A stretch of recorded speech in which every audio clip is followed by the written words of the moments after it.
close of a call.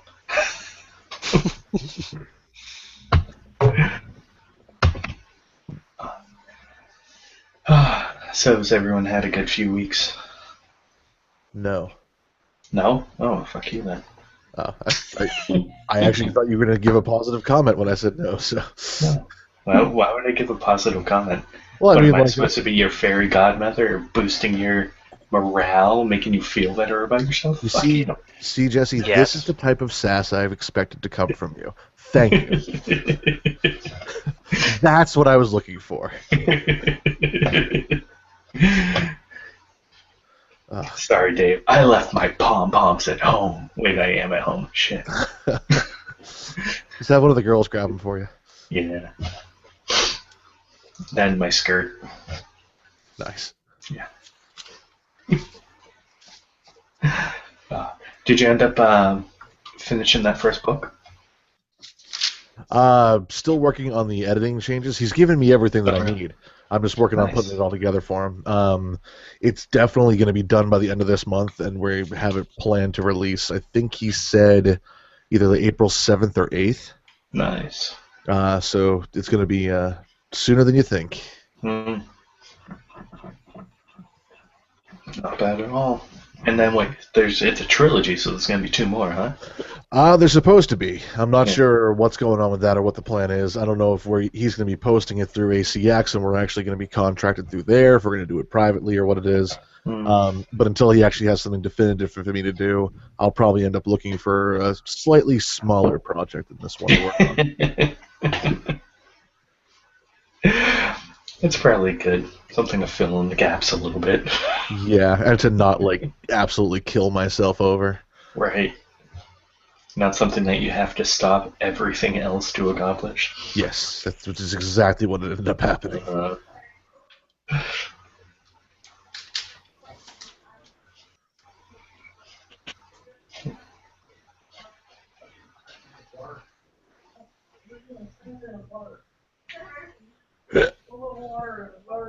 Drunk.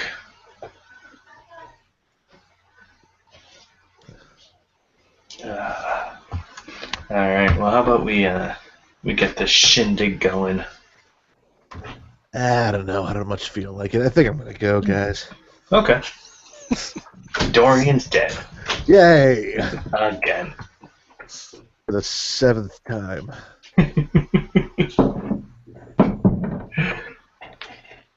D&D is like anime and the comics. No one stays dead for long. It's like Dragon Ball Z. Exactly.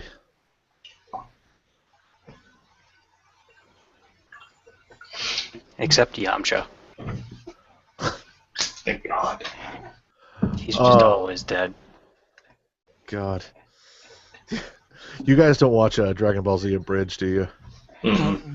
Oh, God. Not for a while. Did you see the episode where Trunks first comes back from the future to warn them about the androids and everything? No.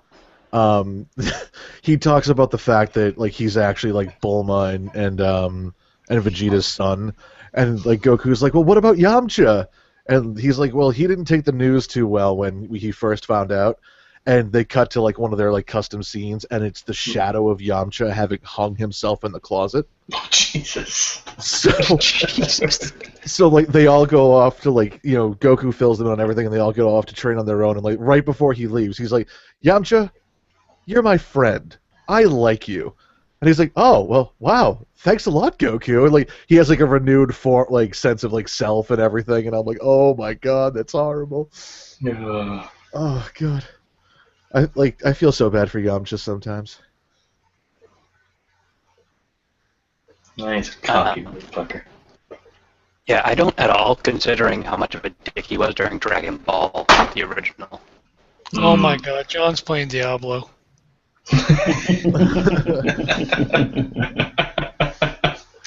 No hiding it, Joe. Am I wicked robotic right now? Yeah. Oh, very much so. Like a broken up robot. Does it actually sound better now? Nope. No. Really? Better is kind of a loose term to use for it. That's true. It sounds like a better pile of shit. There you go. Alright, does it sound better now? No. Nope, still loose stool. Okay.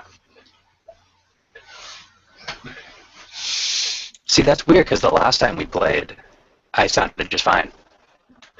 Yeah. Here's an idea. Try playing Diablo, and then don't. Do I sound better now, at least? No. Nope. Are you serious? Yeah. I closed the freaking game. Oh, so you did have it open. Well, you got to refresh. Yeah, no, I had it open when we were all like talking and whatever. You used up too much of your computer's resources. It can't recover. Apparently. Jesus. Hold on. I'm the reboot. I'm not rebooting. Yeah, man. Whatever happened about the rumors that they were going to reboot? That'd be awesome. There's just rumors. You're almost there, Bessie. Alright, am I good now? Yes. There we go. Yes. All right. Haha! I'm like Huzzah! a hacker. Cleanse the demon. Now you're kind of quiet, though. I don't know. Is that just me? Well, you got a little quiet. Well, I'm not Jesse. Now you're not even there. Wait, what? God damn it, You are Patrick. exceptionally quiet right now. Why the fuck am I quiet? Pardon? What'd you say, Sonny? That makes no sense at all why I'm There we quiet. go. Wait, am I good now? Yes. What the shit? Alright, that makes no sense at all. Wait, what'd you say? Fuck you. Okay, only in that one last time was I fucking with you. Fool me once, shame on me. Fool me twice. You can't kid a kidder, alright? Fool me once, shame on you. Fool me twice. You know, I'm only gonna give you like 5 or 6 more tries before I start believing you. Yeah. Oh, so I wasn't paying attention. Al, did you say something earlier about something important happening? Something Dark said. Yep, that's what I said. You're Yeah, pregnant? yeah. Yeah, I figured if you guys hadn't picked up on it by now, you weren't going to. Well, I mean, you had put on Almost a a little turn. bit of weight. A little bit.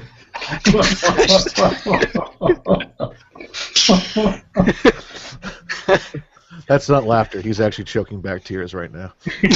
that is that's why it's more of a up and back, not Alright. a up. So you know. Just for the record, Back Dave, to the left. I hate you. Oh, what did I do this time? I'm still on BattleNet, so I can see everything you're fucking doing, you douche. And I sound immaculate, don't I? Yeah, well, I helped you build your computer, so fuck off you. And I hate you. I have appreciated it for the year and a half that I've had it. Hate you. Oh my Lot. god, that's woefully out of date now. Actually, yeah, you're right. The only thing I have been keeping the graphics card up to date though, so that's at least good. That's Dude. all I need. I'm pretty sure my computer is older than some of my nieces and nephews. I wouldn't doubt that at all. Yeah. I think this computer's probably pushing 10 years. Nice. Yeah, I have a Pentium 3.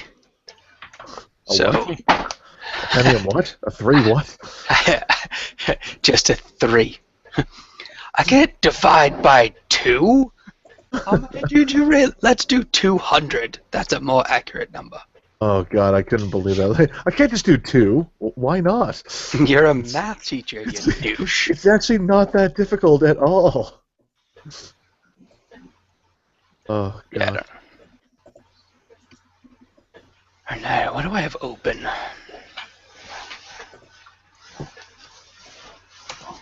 Oh, hey, we actually didn't play all that long ago. No. Couple of weeks. Oh, less than a month. I know, right? It's ridiculous. We're getting 2 games in a month. No, don't grab my microphone. This is ridiculous. I'll grab your microphone any way I want. Giggity. Bessie, you can grab my microphone anytime. Ow. I'm excited. You're excited. Feel these nipples.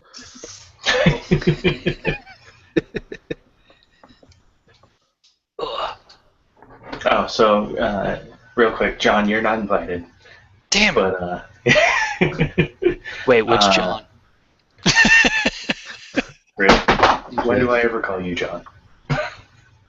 That's true. So we're having a birthday party for the girls, Yes. Yes. and you guys probably might have gotten the invite. Do not feel required to come. Good. I'm not. Okay, fine. Fuck you then.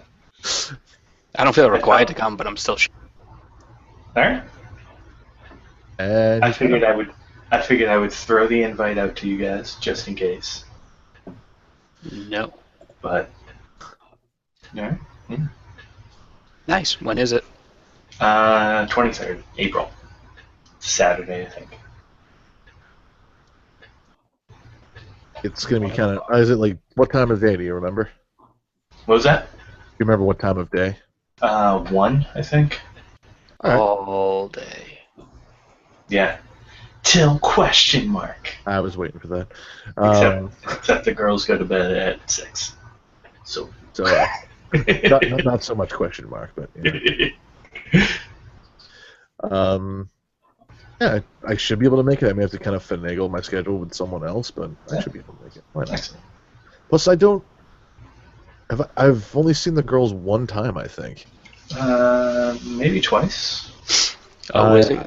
Friendsgiving, I think, was the only time, actually. Is it really?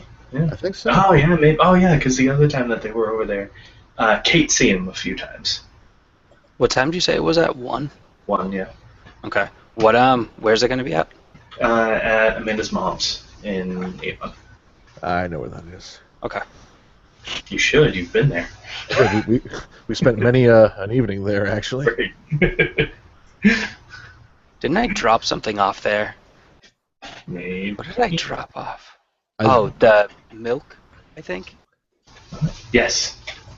All I know is that we ended up playing Budokai for an exceptionally long period of time for a while there. Really? That was with Julio when he was like trying to be cool and be like, I know how to play as Frieza. Ah, yeah. I played something else there that sounds remarkably like that. No, that was Bukkake.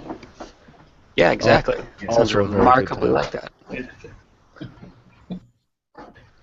Yeah, I threw it in my calendar.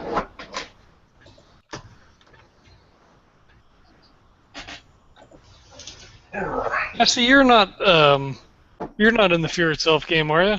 Nope. Okay, just making sure. Yeah, I couldn't make that time. Okay. Wow, their birthday is really close to mine. I always forget that. Mhm. Hey, Four family birthdays in April that I have to worry about. Although luckily 3 of them are on the same day. So. who's the third? Amanda's stepsister. Oh, nice. Not necessarily. Worry about that. Yeah. Amanda, her stepsister, and my mom all have the same birthday. Nice. No, not really. Oh, well, it gets them out of the way, at least. Yeah. Ugh. Wahoo. Mm-hmm. All right, you want to do this thing? Yes. Hey, we have a viewer. Hello, viewer. I believe that's Kate, actually. Ah, Oh. shut up, Kate. Oh, speaking of, did you see what Sean put on Kate's Facebook wall on her birthday? I did not, actually. So Sean Riley's nickname for Kate is My Dick. Oh, I did see this, yes. So he posted on her Facebook. He was like, "It's not every day that I get to say happy birthday to my dick. Happy birthday." Awesome. Yes, I did see that. Oh man. Thankfully, he didn't try to convince her to switch bank accounts. What? I got a random message on Facebook from Sean being like, "Hey Dave, how's it going, man? Long time no see. Oh, by the way, I'm like working for this bank company, and if you like open a new account with us, then like you'll get like $150 credit." And at first, I'm not even sure that it's actually Sean because I'm friends with him on Facebook, and he has a portrait. That sounds hella bot. Well, that's what Yeah. I thought too, and like No, so. that sounds hella Sean. And like that's the thing. Like I kept talking to him. Like, no, dude, I'm good. Like, I'm not looking to switch banks right now. No, it's fine, man. Like, you wouldn't have to switch banks. Like, you get the credit no matter what. You just have to open up a new account. I'm like, you know what, John, I'm not really in a financial position to like kind of worry about that right now. Oh yeah, that's cool, man. Don't worry about it. You know, anytime you feel like though, just come and let me know. And I'm like, what the fuck? So I ended up talking to John the other day in person, and like I'm telling him about it. He's like, yeah, no, that was Sean. I'm like, but Wow. there was no picture. Like something happened. Like I thought it was a bot or something. He's like, no, that was Sean. I'm like, the fuck? Yeah, no, that totally sounds like Sean. Wow. So that's what I said. At least he wasn't like trying to make her convince her to switch banks. Yeah. Happy birthday! Do you know you can get $150 credit if you switch banks with me right now?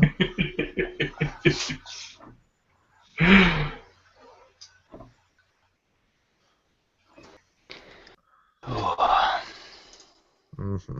Second. yeah. Yep. Do you at least feel a little bit better? Is the Monday night working for everybody? Or should I check back in an hour when half of us are asleep again? Honestly, Mondays typically will work out well for me because I normally won't have to work. Oh, there you go. Yeah, Monday and Fridays are typically my nights off, but sometimes it changes. Mondays actually are typically a little better for me. This week just sucks. But Yeah. Well, thank you, double yesterday. I'm in that boat too with John. Most Yeah. Mondays are really good, but I'm just a little bit frazzled today. So yeah, marriage will do that to you.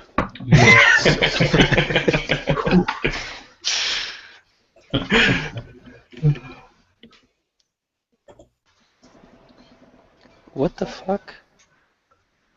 I don't know. Oh, that was me. No, my dog and my cat are laying on the ottoman behind me, like half asleep. Huh. Well, cats are never really fully asleep. No, I know, Like but ninjas.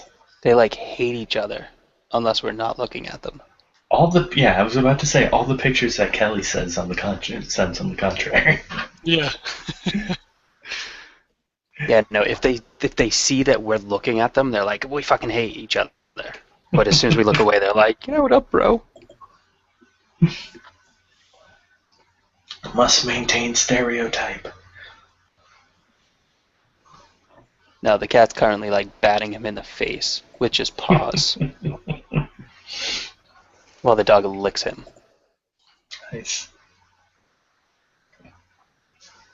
The cat's totally gonna fall off the ottoman. I can't wait. I'm just watching in anticipation. Nice. Oh, there he goes. Is he completely uncoordinated? Because my daughter's cat will just fall off of everything. The counters, the windows.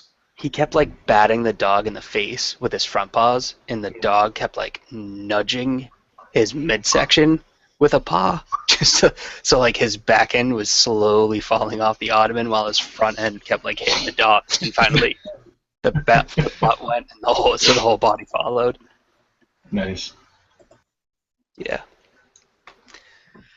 Yeah, my dog's an asshole.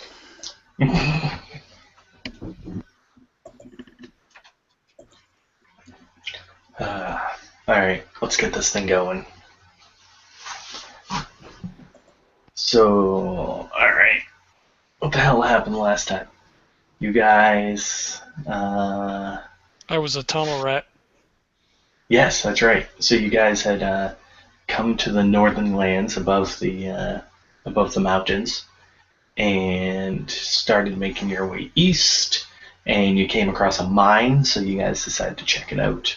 And while in the mine, you came across a couple of kobolds that you tried to track down, and they escaped into a small tunnel. And after some searching around, Galen ended up going in the tunnel and looking for him, while Marmalek and Leo went up towards the mouth of the mine to possibly search that area out. And in doing so, got caught in a pit trap. And you ended up coming in contact with the same kobolds, at least a couple of them. And Marmalek, knowing some Draconic, was able to speak with them and at least come up with a temporary truce. And so they let you out of the hole. You went back and got Galen and Dorian, and they have now led you to their home, which they called Ixenmeric. So, and I'll also say that, well, we'll do that when we get back into the game. So they have led you to the mouth of their home. So right now, you guys are standing at the base of the Firefalls, which, like I said, are named so because of the reddish-orange hue that the water turns when the sun strikes it. And there's basically a cul-de-sac at the base of the waterfall. So it's this nice little pondish almost with it, which is the mouth of the Black River. And water is kind of starting to rush away from this small cul-de-sac area. And there's a very clearly defined path,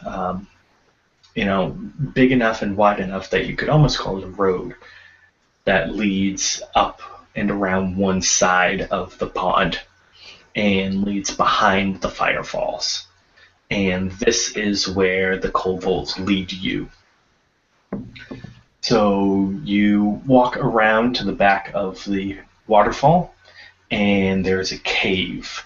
And probably about a dozen or so feet into the cave, you can see, just barely though, as light right here is a precious resource now, it being dusk, and also most of the light is blocked right now by the mountainside and the waterfall itself.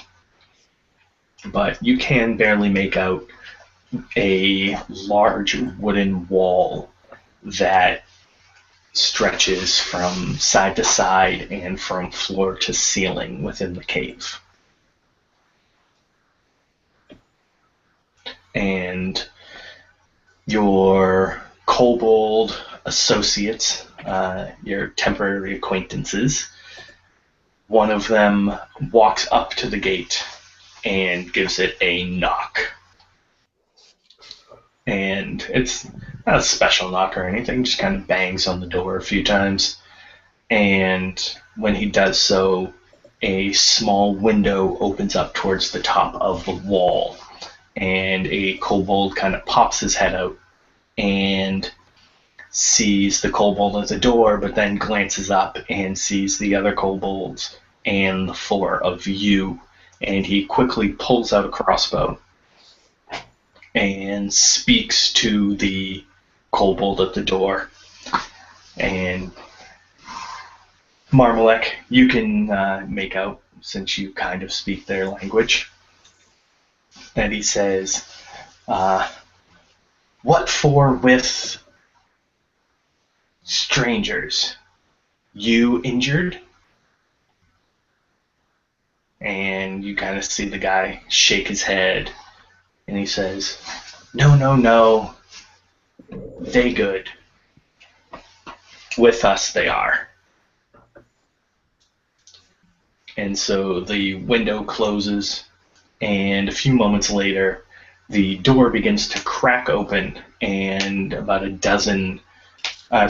half dozen kobolds scamper out and one of them starts to walk up to the four of you. And he kind of gives a nod a little bit. And in Kobold, he says, "What you brings here?"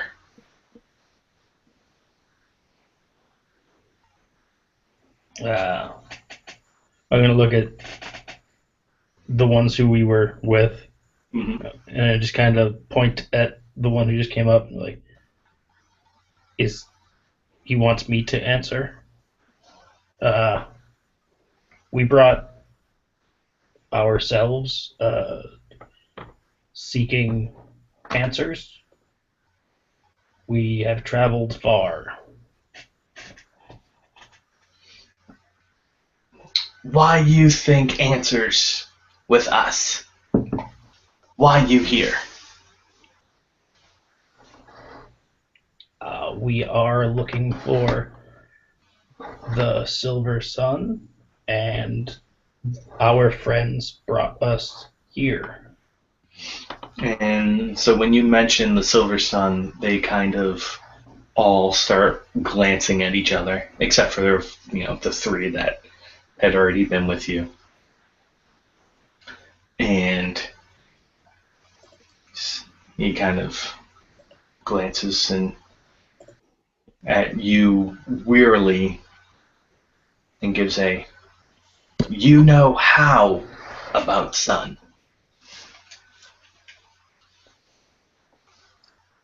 And I hold up one finger like, and I reach into my bag and I pull out the book. And when you do, all of them kind of pull their crossbows and are pointing them at you. And I'm reaching in with one hand now, just kind of holding my hand up like, no. And I slowly pull out the book and I open it to the page and I read the quatrain about the Silver Sun. Mm. And look at our friends and look back and kind of shrug and say, and that is why we are here. And so they all kind of look, and they're a little bit wide-eyed right now. And finally one of them kind of, after a few moments, breaks the silence. And he makes the motion for them to lower their crossbows, and so they do. He says, "You come in, but sharpness, leave here. No boom boom."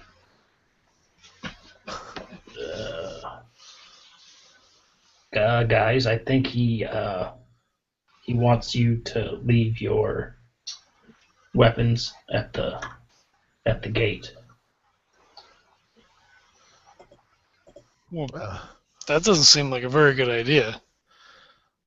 Well, I mean, personally, I'm not concerned because I can easily fight without my weapon. But I mean, if this is where we need to be, and these guys are pretty much in control of this place, we really do kind of need to do what they're saying.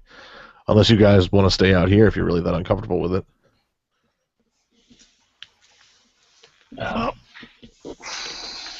I guess if this is gonna, get us where we gotta go, but can you get them to assure you or us that they're not gonna steal everything?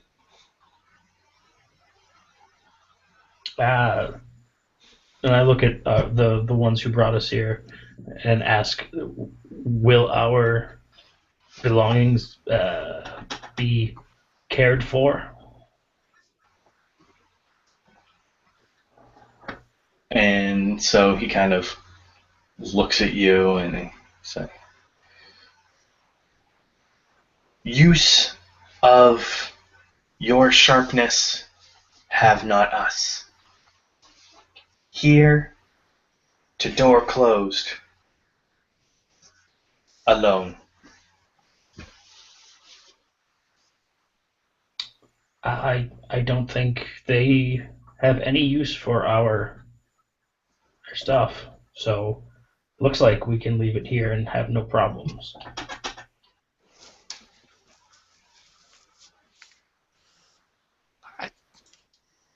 Okay, I guess. He kind of looks left and right and up at Dorian. And it's like, kind of throws his hands up. Like, I'm just gonna shrug and unholster Marrow Cracker, and spin it upside down and choke down on it a little bit so the handle is actually available for one of them to take.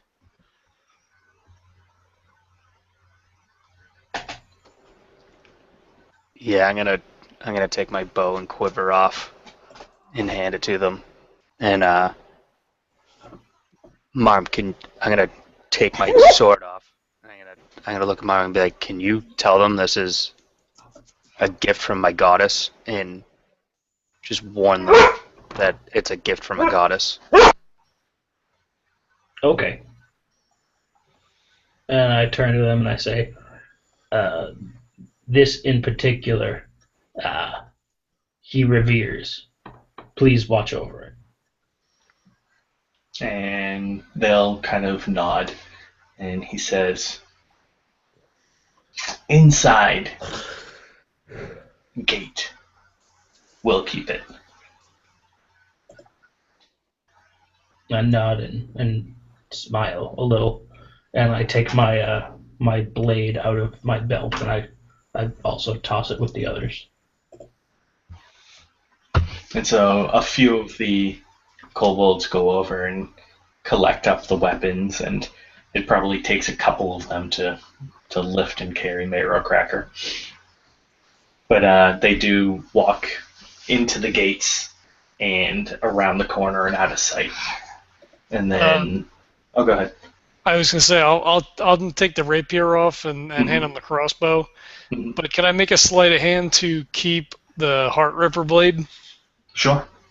All right, let me find a sleight of hand on here.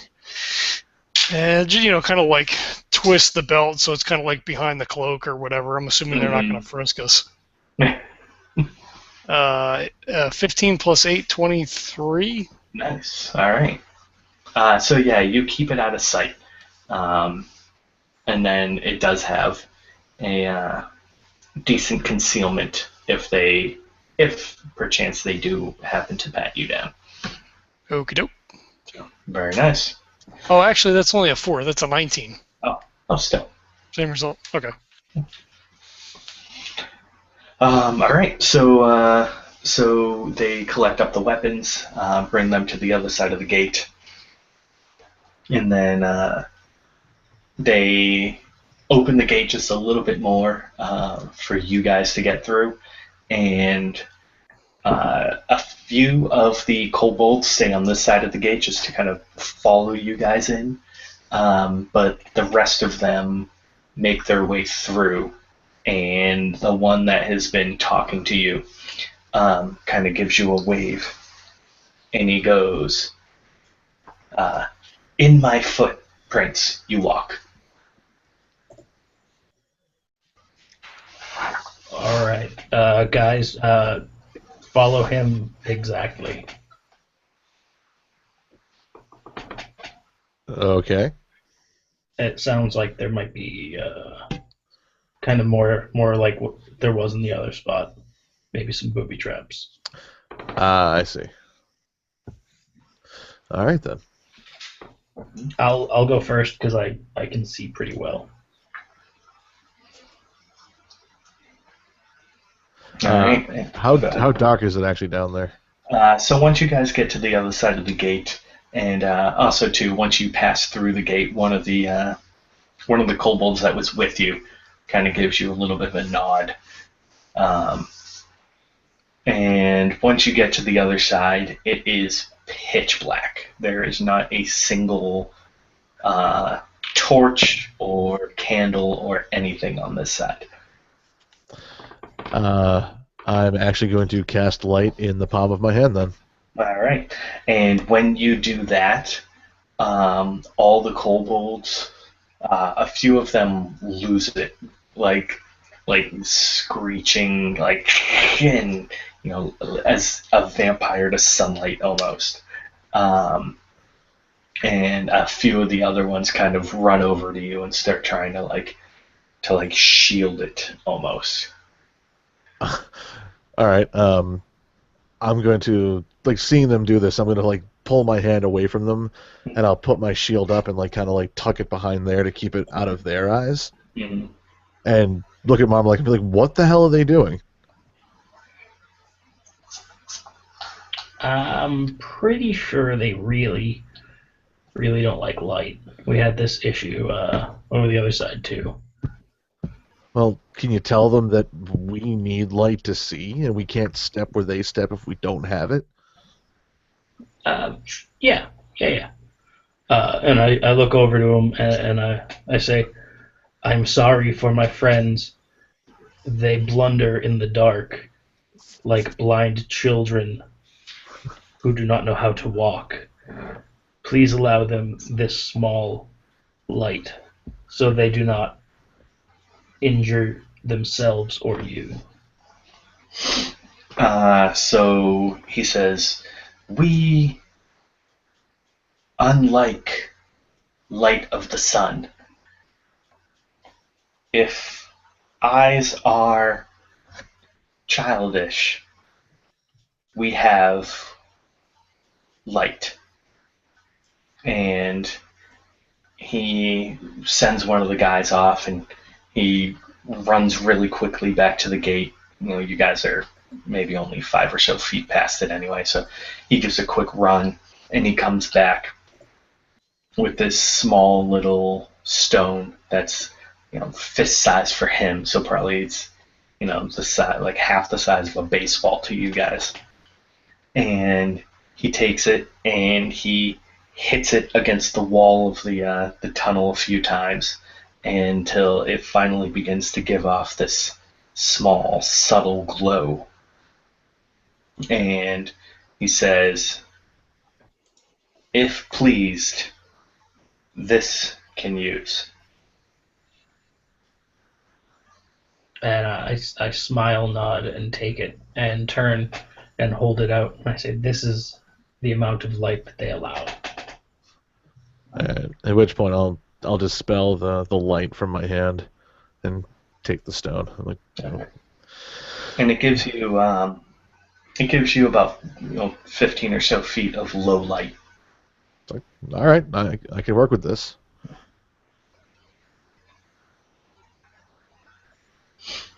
All right. I stick close to you since I can't see shit.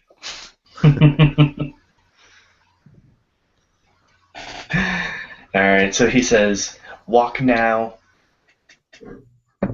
All watcher is to talk.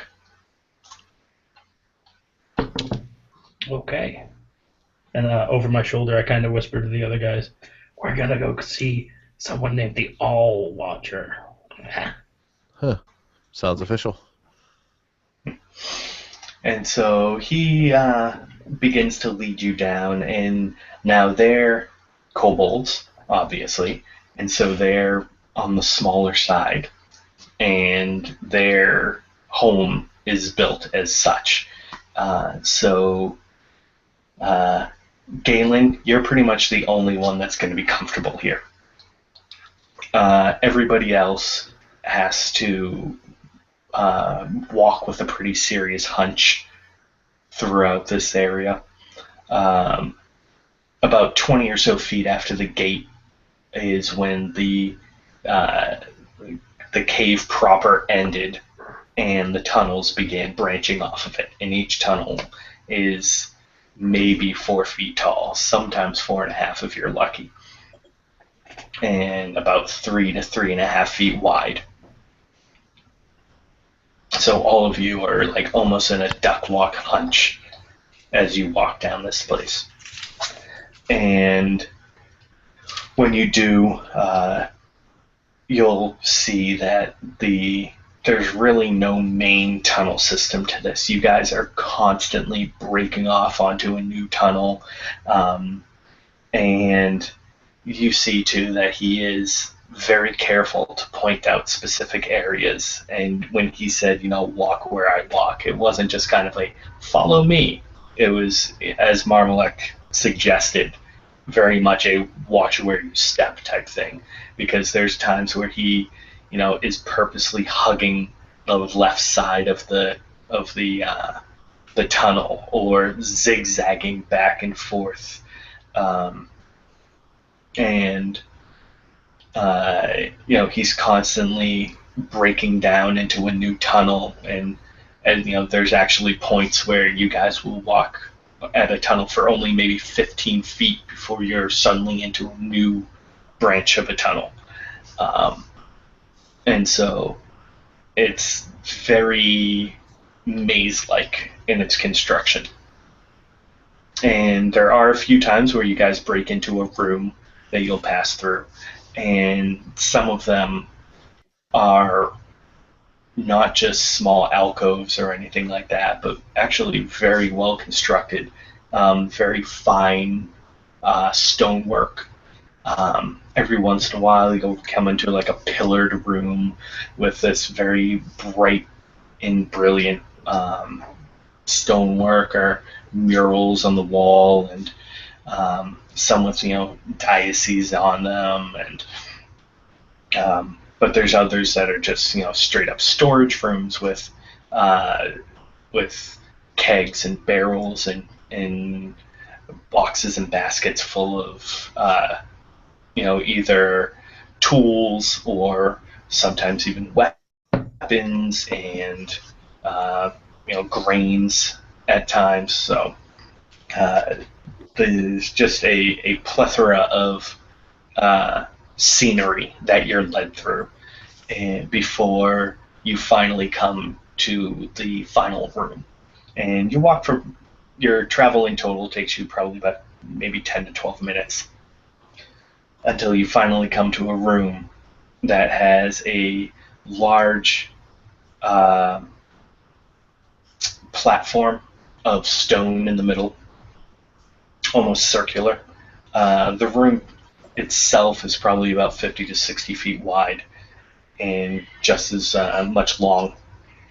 And there's probably about a couple or dozen or so kobolds in here, all quiet, kneeling in reverence to something, all facing the same direction, basically away from you guys. And as you begin to walk in, the kobold leading you goes, it's silence here. And I immediately turn to the others and just hold my finger to my lips and go.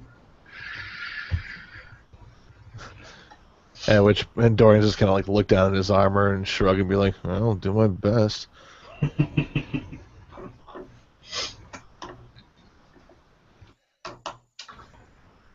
All right, so he finally, leads you in, and at one point, you walk in maybe 10 feet or so, and he turns around and puts his hands up and says, "Have pause.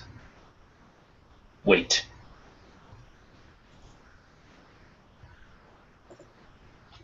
And he walks off and leaves you there. Galen looks expectantly over at Marmalek and shrugs. I'm assuming everything is in Draconic. Yeah. And I just hold up one finger and I just kind of make that, just a minute kind of gesture without saying anything. Okay, he shrugs. So you guys are probably there for a good few minutes, just in complete quiet. And it said, these kobolds that are here are just kneeling on the ground, facing the wall away from you, and not a single one of them utters a noise or makes a movement or anything. And after a few minutes, another kobold begins to walk towards you. And Now, most of them, the kobolds that you've seen, and the area itself, you've passed kobolds aplenty on your trek through Ix and Merrick so far, and most of them are dressed pretty plainly. Um, they sometimes wear a loincloth or some clothes, and they're mostly earthen colors. That's if they're even bothering to wear clothes at all, though. And you do see some soldier-like kobolds, but really kind of the only thing that separates them is you'll see them with a spear or a sword and shield occasionally, but their clothes really don't change all that much. This kobold, though, that's walking towards you is decked out in a dark green robe that is kind of cinched up at the waist with a rope, and he has this kind of golden yellow, almost scarf wrapped around his neck and kind of tucked into the neck, into the collar.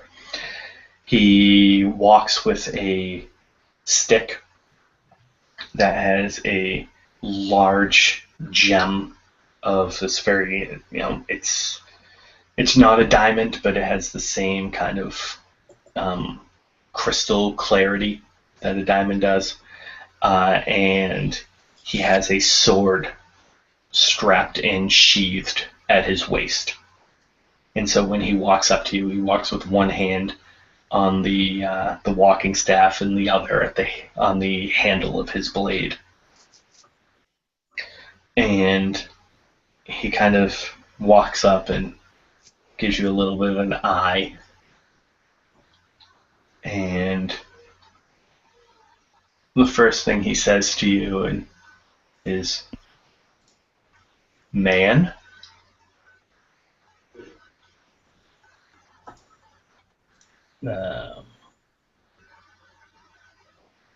Man? And he actually says this in common.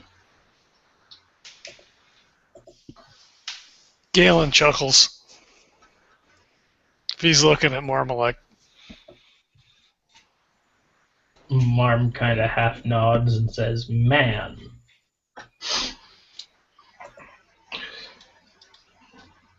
I am wondering if you speak their language. Yes, we do.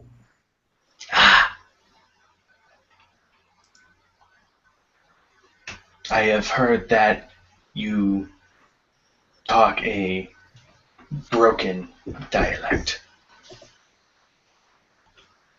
So I thought that this might be easier for you. I appreciate your kindness.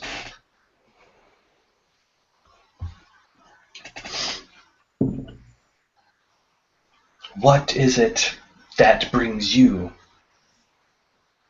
to our home? I hear that you have mentioned knowing of the Silver Sun, and it intrigues me. Yes, we have come due to a reading. We are on quite a journey trying to repair ill that has been done to the world.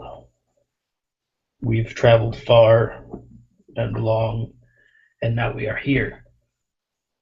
And we believe that answers lie within the Silvery Sun.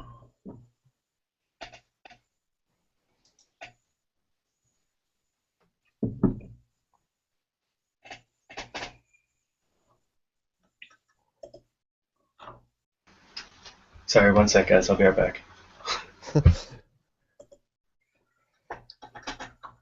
I thought I said something wrong. He's just thinking for a really long period of time.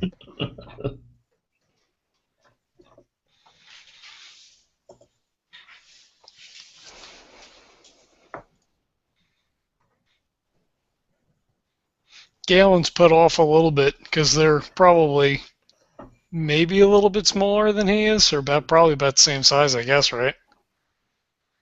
I'd say comparable in size, probably.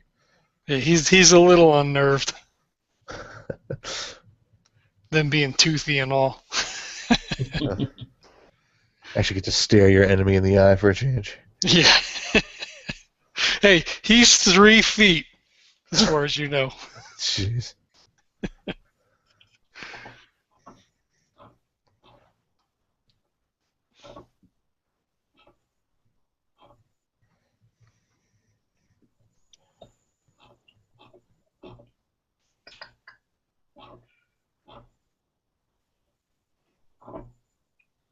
So, did anyone have pie on Pie Day?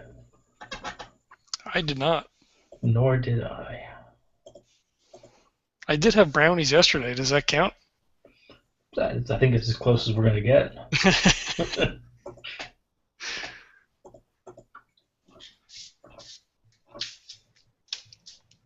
John, this doesn't mean you can start playing Diablo again. What do you mean?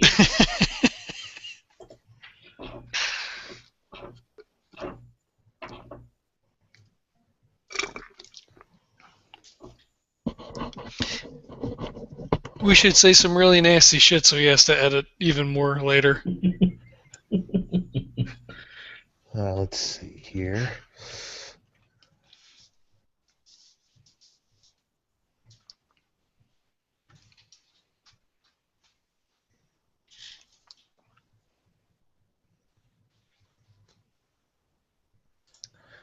Here we go, according to George Carlin, and I can't believe I couldn't remember this on my own. Shit, piss, cock, cunt, cocksucker, motherfucker, and tits. You're welcome. Enjoy having to edit for the first time in years, Boos.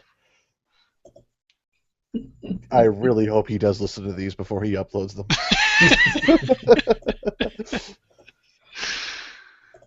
I would imagine he probably has to. I think he probably knows better. You'd hope, especially when he's like actually not here to listen to us. When I was with Nerdbound, Neil had gotten up from the table for whatever reason, and Ian decided to tell a story about how they were sitting in church, and I don't know if they were married at the time, him and his girlfriend had sex before they went. She was leaking in the pew. Oh, God. He was like, "Oh, he's gone. I gotta tell you this guy's real quick." It did not get edited out. Oh, man. The good old days. Mm-hmm.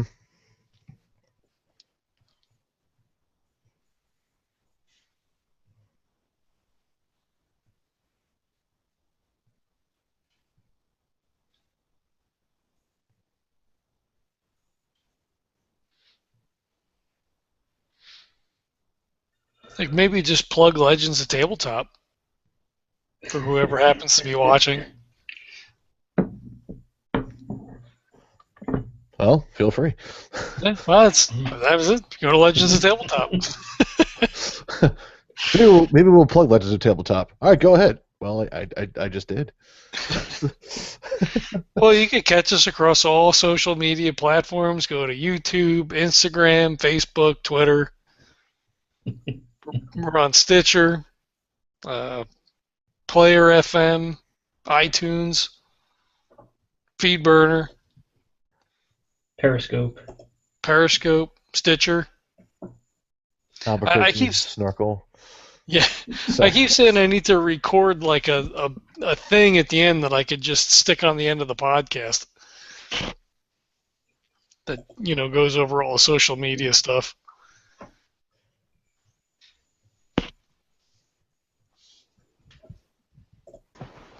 It's a prison.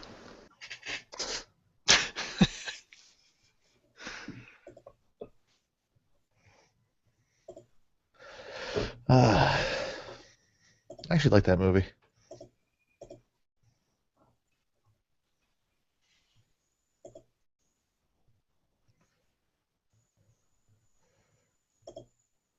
Well, we got like 45 minutes in anyway. True.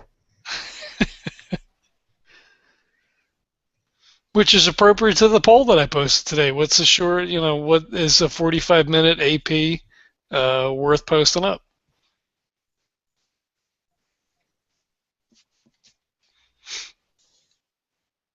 I hesitate to go too short. I'd say 45 minutes is long enough. I mean, I've listened to actual plays that are 45 minutes long, and they don't seem too short. Yeah. Right now, the poll currently sits at 25% yes and 75% no. Lame. I have no idea what you're talking about.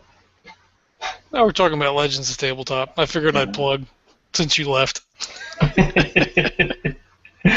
No, sorry. I had Casey asleep, and then Jamie woke up, and Amanda had her, but then we had to initiate a swap so that Amanda could go to the bathroom and stuff. So Makes sense. yeah, babies. And don't worry, you probably don't have to edit any of that stuff. Oh, Yeah, we're pretty much silent the entire time. I bet. All right. So yeah, he asked you about the Silver Sun, and then you gave a response, and I heard half of it. I'm very sorry. I said that we were traveling for a long time, that we had been through quite a lot, and it had taken quite a while, and now we are here thanks to writings in an old book, and we believe the answers that we seek are within a silvery sun. Yeah. So he kind of tilts his head a little bit and says,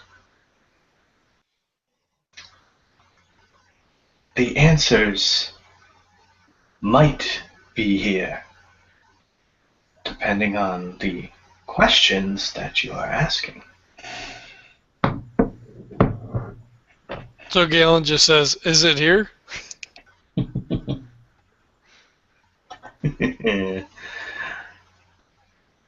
If you are asking if the Silver Sun is here,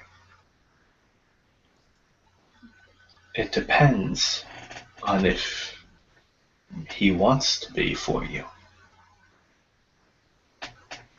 He looks over to Marm and he just shrugs like, "Oh, that's not what I expected."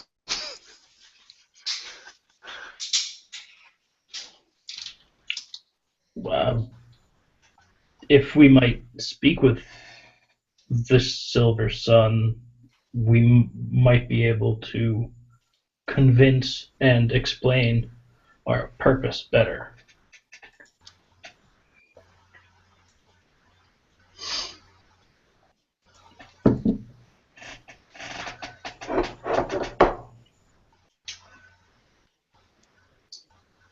In my lifetime, there have only been 3 individuals that the Silver Sun has spoken to. Myself is one. The previous All Watcher is another. So, audiences with him are very few and far between.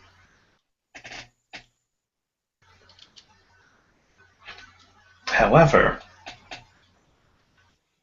if you wish to make yourself known to him, I suggest you find out a way how. Perhaps then he might grant you audience.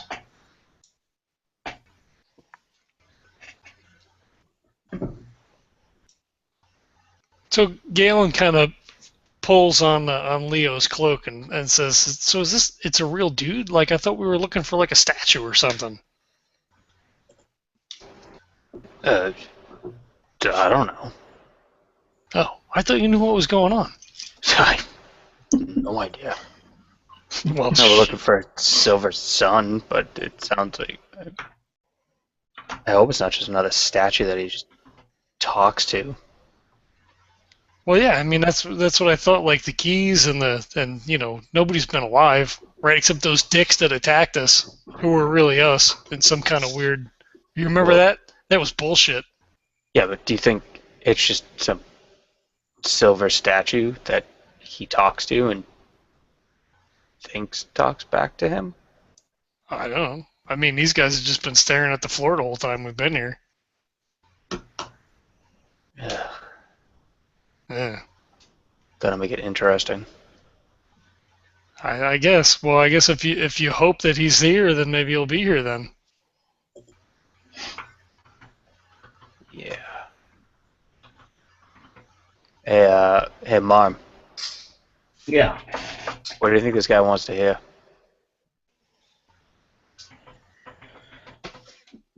Oh.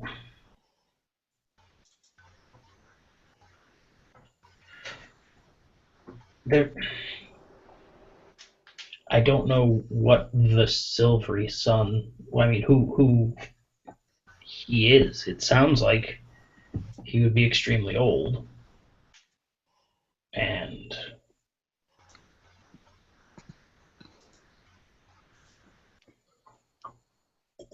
maybe if we made an offering to him or her or them,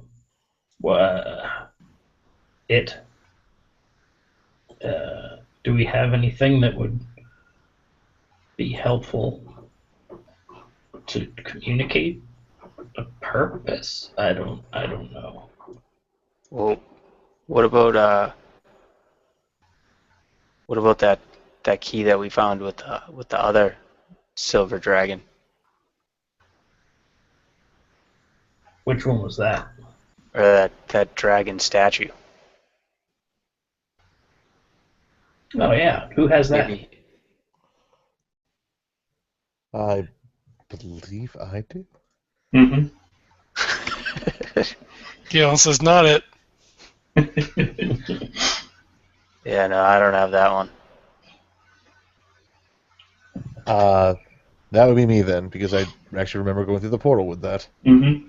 That would be at the gate though, considering that it was the Warhammer that was at the. Yeah. So what happens when I go to look for the Warhammer? What do you mean? Is it not still a Warhammer? No, well, it was a Warhammer, Uh-huh. and it still is a Warhammer. But remember, they had you drop all your weapons before you entered. Huh. Good point. So, would they allow us to go get that? Are you going? Ask the gentleman in front of us. Good sir, would you permit me to go back to where we left behind our weapons? There's something that we brought with us that we believe may prove to the Silver Sun that we are, worthy enough to see him. And what type of trinket do you think is good enough for him that he would grant you such a wish? Well, it is actually no trinket. It's a weapon. It's a warhammer, and we acquired it from a statue that we found underneath a larger statue of a dragon that came to life and tried to kill us. You'll be happy to know, though, the dragon statue is unharmed, as are we. We're all still here. So You're welcome. So if that's like a relative of yours or anything like that, everything is still intact.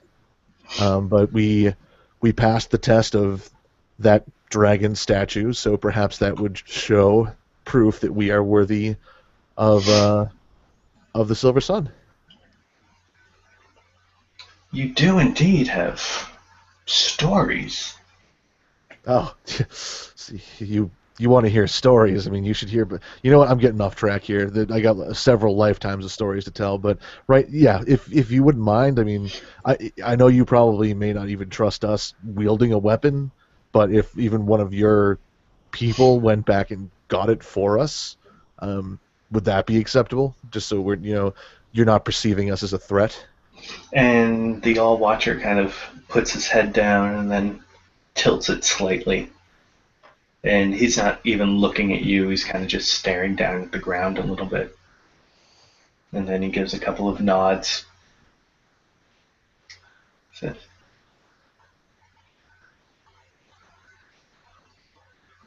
"Another dragon, you say?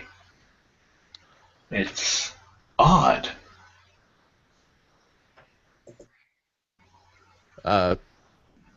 Why is that odd? Well, us of Nektar where Orndeve drew, and Marmalek, you hear this and can translate it as Keepers of the Silver Sun. And the one thing that sticks out that's very odd about that particular phrase that he uses is that it's not the broken and watered down dialect that the kobolds have been using. That is very close to the Draconic that you had learned. Okay, so it's pure. All right. Yes, not quite. It's not 100%, but it's very close.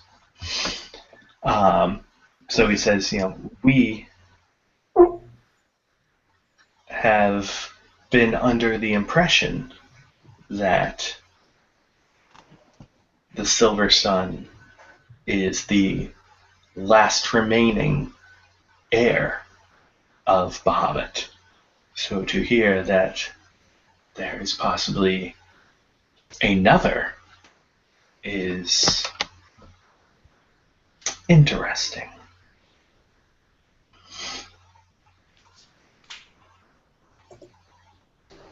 Is it interesting enough to allow us to see the Silver Sun?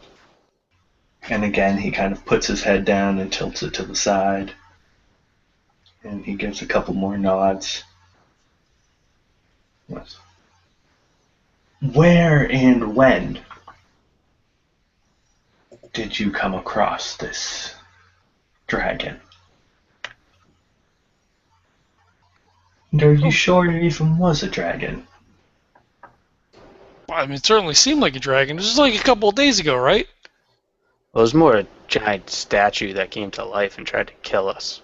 Seems like it had the spirit of a dragon. But I stopped it. Certainly sounded and hurt like a dragon. Yes, it did. I rode him like a horse. Hmm. Well, I mean, we didn't go anywhere, but I mean, I got on his back. It was pretty cool.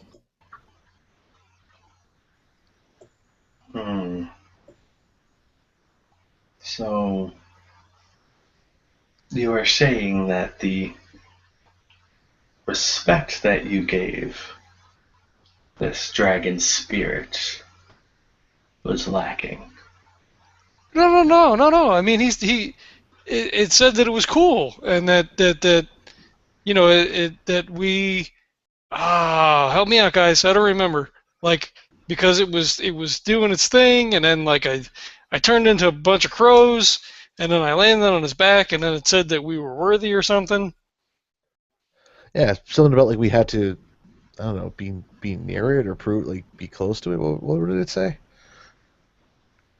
I know that once I got on his back, he stopped trying to kill everybody. The dragon also told us that we were worthy enough to receive the Warhammer, so that you can't get much more respectful than that.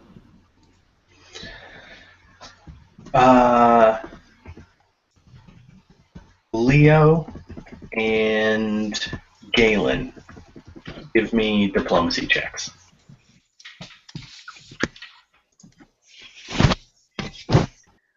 Oof, I think think I'm gonna re-roll that. You think about what you're gonna say, and you're like, maybe not that way. Well, that's a plus. No, it's a 15. 21 Wow. plus 9 diplomacy. What up? That's what I have.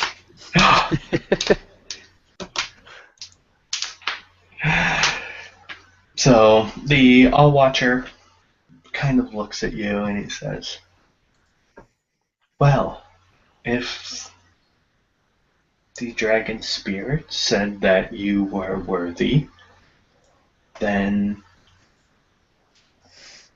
it must have given you a second chance of sorts. And he then gives his head another tilt. A few moments go by and then he nods. And he says, follow me for a moment. And he kind of turns and begins to walk away and around the corner. I look at everybody else. And I'm like, all of us? Are we all going? I'm going. I'm going. Oh, well, let's go.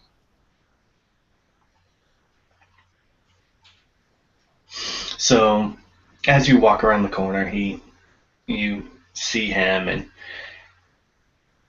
he walks up to the wall and gives it kind of a. He mutters something under his breath that you can't quite pick up, and he kind of gives a slight bow that is a little bit more than just the head. He kind of includes the shoulders a little bit, and he dips down.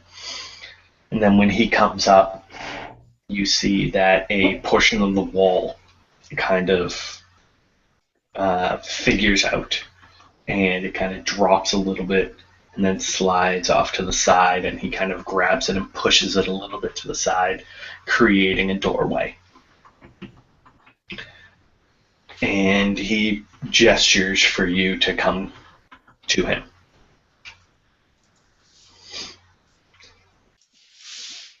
Yeah, I'm following him. Sam. Mm-hmm.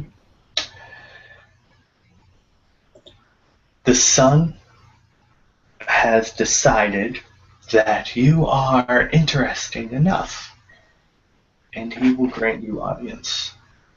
Those who choose to cross the threshold may, though I warn, you do so on your own behalf. I will not advocate for you nor against you. For my word is nothing. I am but a watcher. The Silver Sun will decide whether or not he ultimately speaks to you.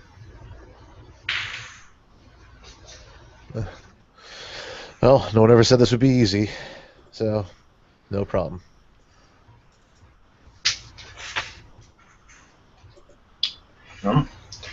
All right. Whomever wishes can cross the threshold. One of you guys should probably go first, right? I got it. And I'm All just gonna right. walk across. Marm's right behind him too. Sam. He's fuck, and he follows up last. Yeah, I was like, I don't wanna. All right. As you begin to walk towards the doorway, and pretty much once you get right to it, you feel kind of a crisp flow of air hit you in the face. And as soon as all four of you are across the threshold, you hear the slide of the door, and then it locks into place. Now, on this side of the door, the air is very cold. You're looking at, every single breath you take, every exhalation is this thick fog, this vapor that comes out of your mouth. And there are pillars scattered about in the cavern. The cavern itself is probably about 30 or so feet tall. You're not entirely sure how wide or long, but you're guessing probably about 60 or so feet long and maybe about 30 to 40 feet wide at parts, but it's fairly rigid. And most of the surfaces are covered in ice, and there are, icicles hanging from the ceiling. The pillars appear to be formed of ice, and there are slicks of ice on the ground covering most of it.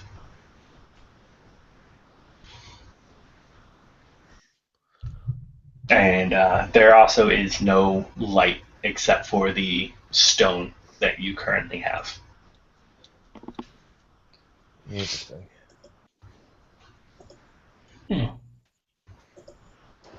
Right. I just keep walking in. As do I. Can I see anything that they can't see? Go ahead and give me a perception check. Boost, real quick. Did you say Yes. if there's snow on the ground or not? No, just ice. Okay.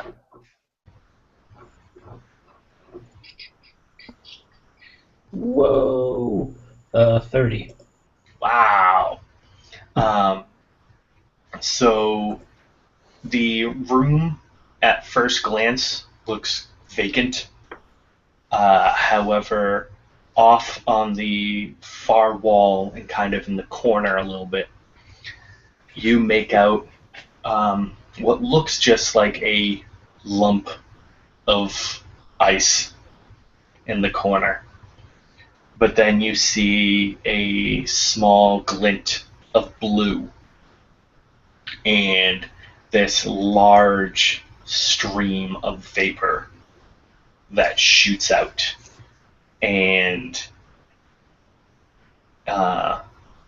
there's very little noise in this room, but there is kind of a almost constant movement of air that you can hear. But Marmalek, you can pick up on the sound of just a that comes along with this stream of vapor that shoots out. Well, I'm pretty sure it's in here. Pretty sure it's over that way. Uh-huh. Yeah. I'm gonna take a step forward, kind of cautiously, looking around. Where is this thing? If you look slightly past that pillar, it's way in the corner, kind of lying down. Do you suppose it would react as poorly to light as the kobolds did? Probably, but there's only one way to find out. I don't know if that's a good idea. Well, to be honest, neither do I, but I'll hold off on it for now. I mean, because we could kind of see. I mean, there's no point in, getting its feathers all ruffled. True.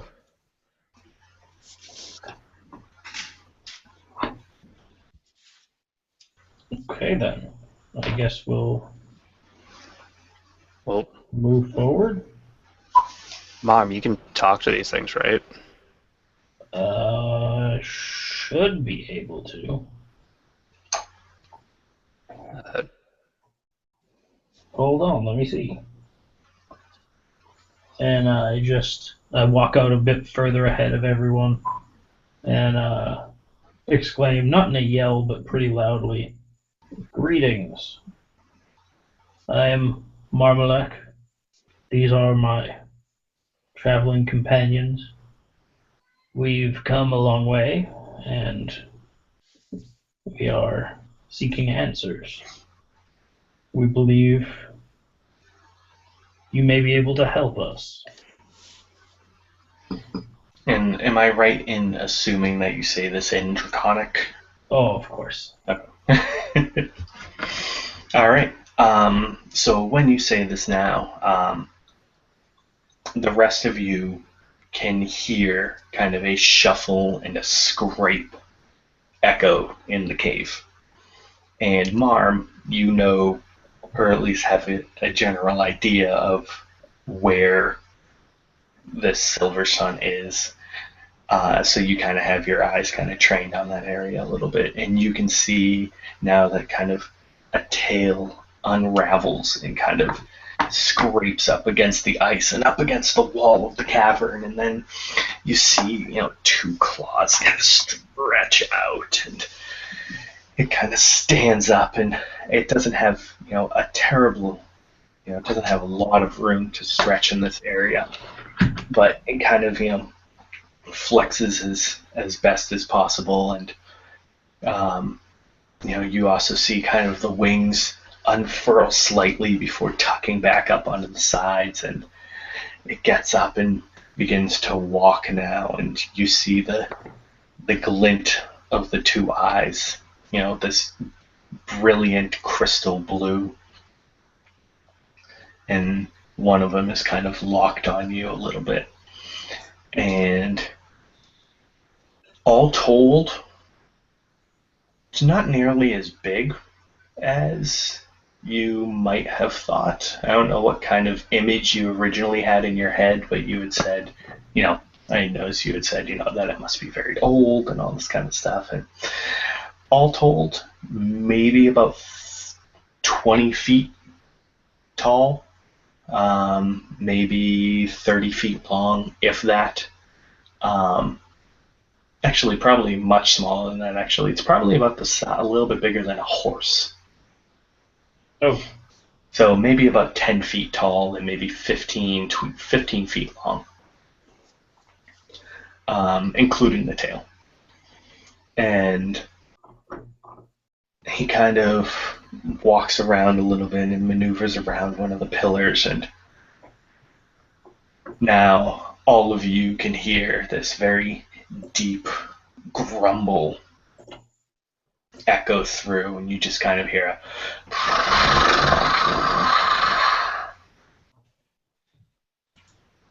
and Marmalek can hear. The rest of you hear it as well, but it's just utter mumble to you. All of you kind of hear just say, "Sung fasting paki duk bating kau bach." And Marmalek, he says to you, "In my life, since I was a hatchling, I have not heard the words of my mother."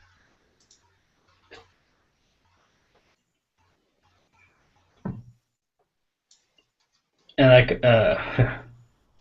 I slowly bow my head a little bit and look back up and say, "It is an honor to speak to one who truly understands this tongue."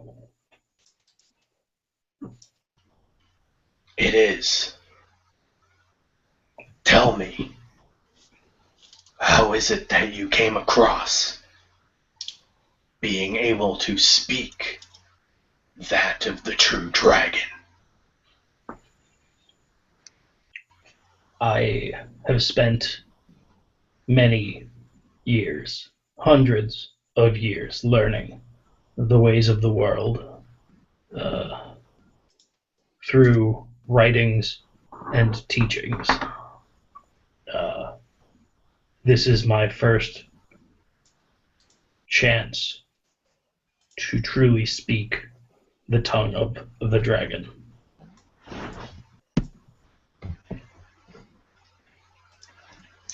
Antorin tells of a story of yours where you have faced one of my brethren.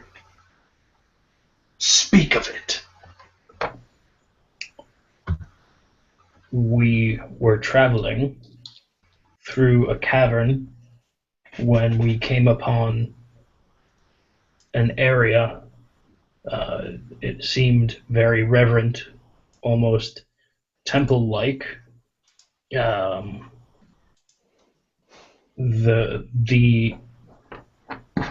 entity that was, it seemed to be one of your brethren, but was made of stone, and it tested us.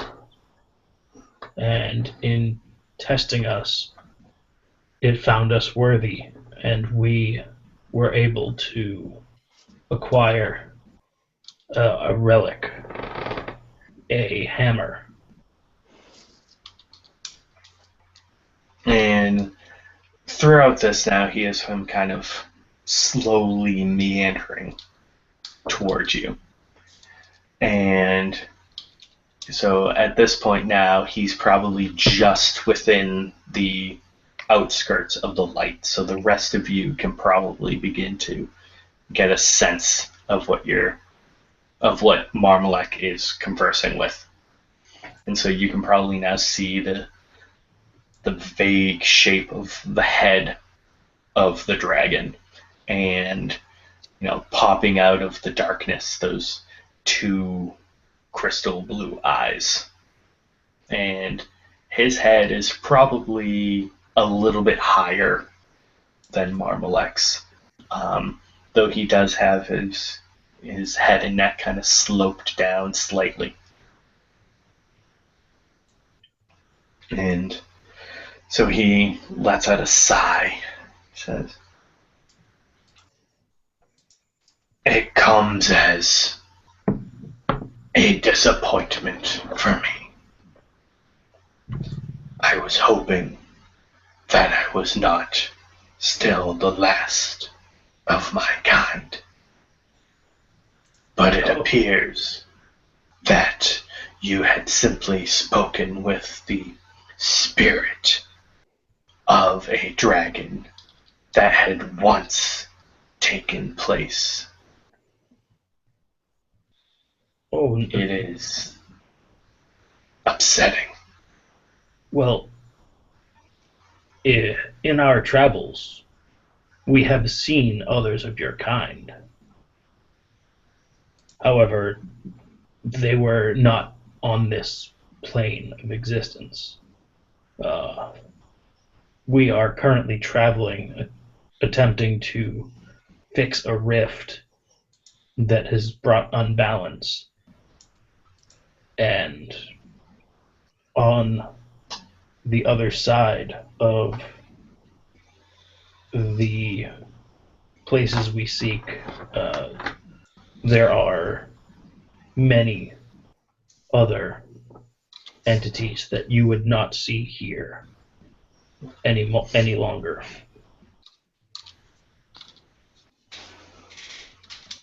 I know much of this break, this rift you speak of. I have felt the divide for my entire existence. So these words do not surprise me.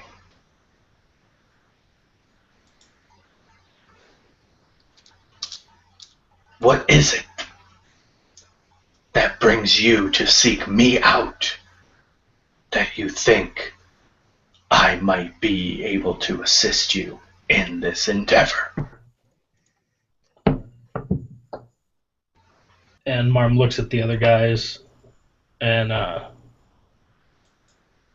kind of says, we think that he would know about the key for this quatrain, correct?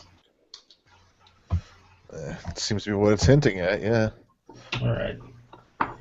And so Marm turns back to the dragon and says, "We believe you have knowledge of a key, something that would allow us passage and open up the gates, the channel between the planes, and help to correct the imbalance." I assure you that there is no key in my possession. I have no locks, no doors. I have no need for such an object. In our experience, it is not always a physical key, but a symbol that has power.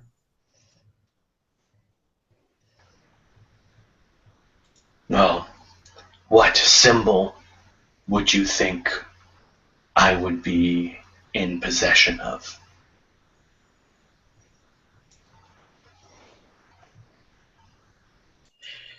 Marm looks at the other guys again and says, well, he doesn't know anything about a key. Can we think of any symbols or relics or anything that would potentially be with him? Any other hints that were in the quatrain? Well, considering the fact that we've come across objects ranging from a ruby skull to a simple rock that just happens to glow a little bit. But what were the other keys we were looking for? Well, ask him if he knows where a column of bone would be, if he's ever seen one.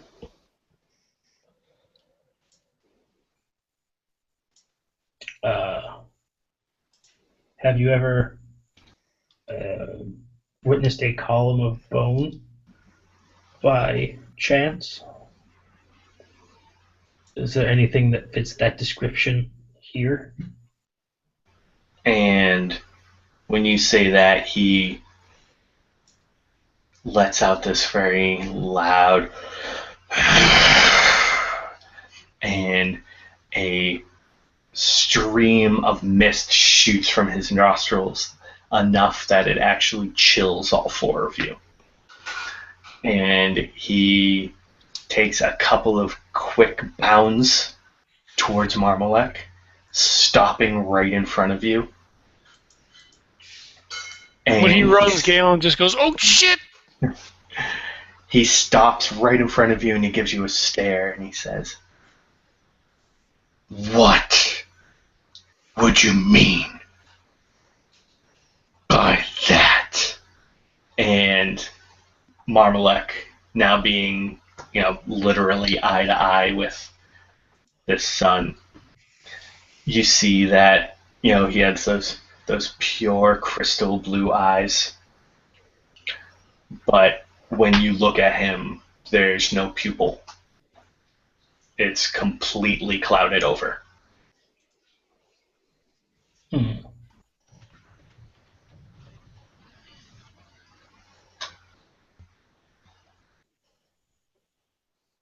And Marm just kind of, while still maintaining eye contact, speaks out of the corner of his mouth.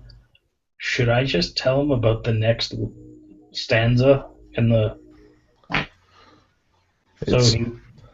It's worked to our advantage in the past.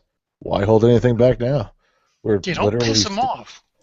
I think he's already pretty pissed off. Well, he doesn't have to make it any worse. Yep. I don't know. It seems to have worked in the past. Why not now? No, I mean, I guess he should tell him, but, I don't know, tell him nice. Well, this is Marmalek we're talking about. I mean, nice for him is abrasive to everybody else. Oh, that's true. I'm right here, guys. I can, you know, No, I mean you're doing good, Marm. It's okay. all right. So still like eyes slightly starting to water now because he's bug-eyed, trying not to blink. Because he's read enough nature books to know that if you blink and show weakness, you're probably gonna get eaten. So he says, no. I mean, no disrespect. The the reading that brought us here states a line about uh, that. May I enlighten you as to the portion I speak of? I highly doubt there is anything you could tell me that I have not already heard. Oh, he did it! He did it! Okay. It states that we should see you, and that one of the answers we seek sits within you, and that while your brethren rest within the darkest of dungeon, formed for those when the lifeless return home, to assist them in running their final course. Now, this is the part that angered you, and I apologize. Resting beneath a sunken column of bone. And at this point now, he kind of rears up on his hunches a little bit and he says, "You wish to slay me? You come here in my face to slay me and cut my gut. Is that it?" And in as proper draconic as Marm can manage now at this point, he says, "Of course not. You are the last of your kind. We mean only to understand, so we can do what is correct and best for the world." You come here to claim what is inside me? How else do you expect to do this? I could destroy you. I have no doubt that you could destroy me and the rest of my party. But in doing so, you would hinder and, for all purposes, end any hope that the world has of being made right again. You state that you are the last of your kind, and you'd feel the break in the world. We are trying to do nothing but heal it. In what? You wish to heal it with my blood?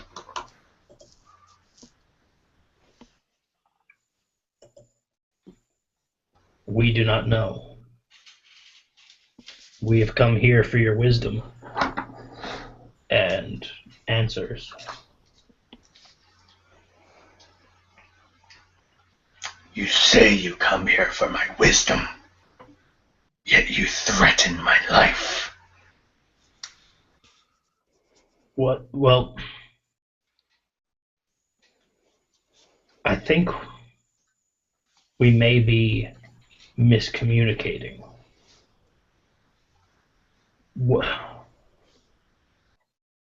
Is there anything else that...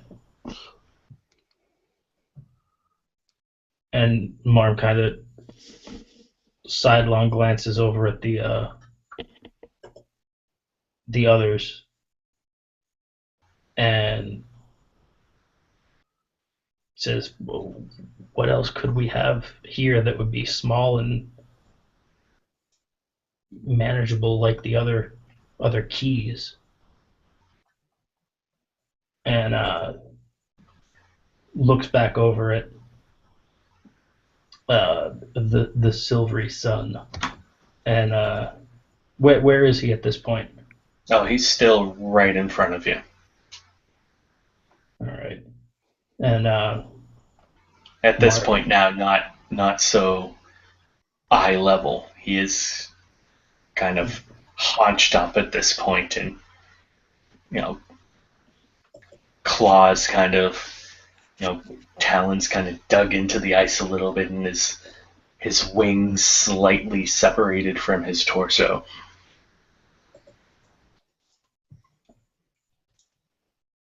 You are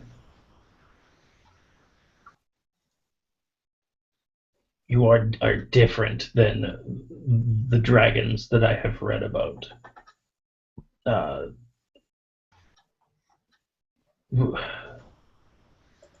In particular, your eyes are very different.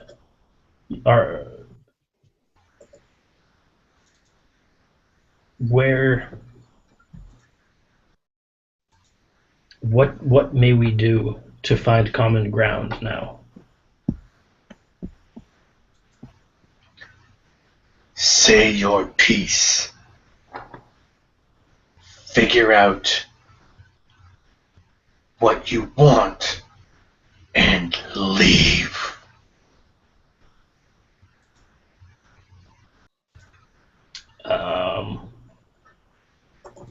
What I want and leave.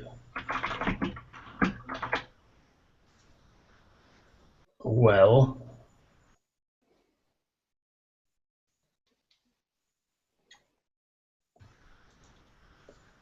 what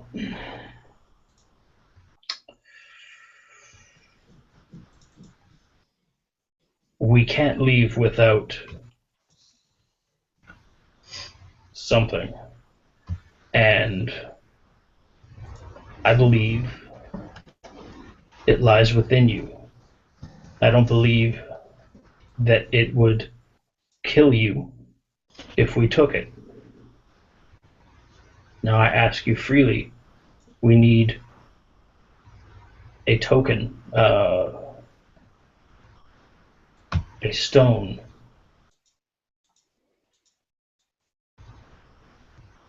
Potentially one of your eyes.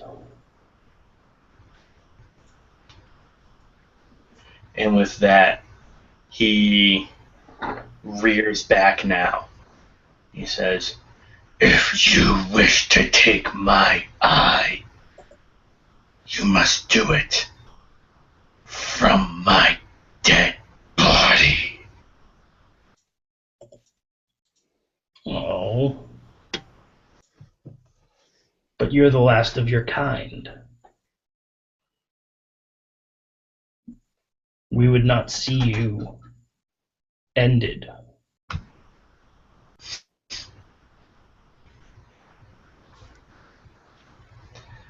All right. How about you guys are only up initiative, Shit. considering that you did just threaten to pluck his eye out from his head. I requested it. It was reasonable at best. At worst, rather. Well, it looks like I'm getting killed. Alright.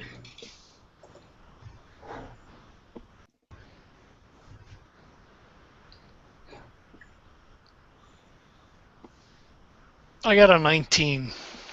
Nice. 11. Also 11. 27. Wow. I'm guessing that Dorian probably has the better dex. +2. Marmalek. 0 at this point. Oh, so there we no, go. wait, no. +2 actually. Oh, Wow. What numbers do you guys have? 14. 14. God fucking damn it. Alright, give me another roll. I need to roll off then. Alright, that'll work. I always wonder what would happen in a situation like that, and now we know. Are we just doing a straight number or What was that? just No, straight just number? another initiative roll. Oh, okay. Although it Nine. doesn't matter, whoever rolls higher. You guys Yeah. are rolling on the same modifier. 8. I swear to God, if you say Really? 8, I'm going to punch you in the head. No, I said 9. Oh, okay. So, Leo, you were high number, right? Yeah. 27 or something. 27. Dorian. Yay, improved initiative. Yay.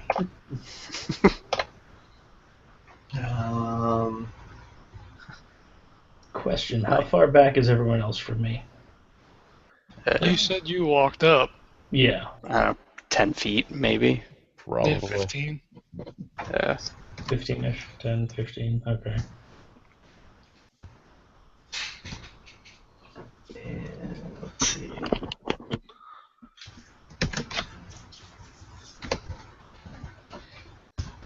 Okay. So, first up is going to be Leo then. So, Leo, at this point now, well, actually, so here's how we're going to handle this.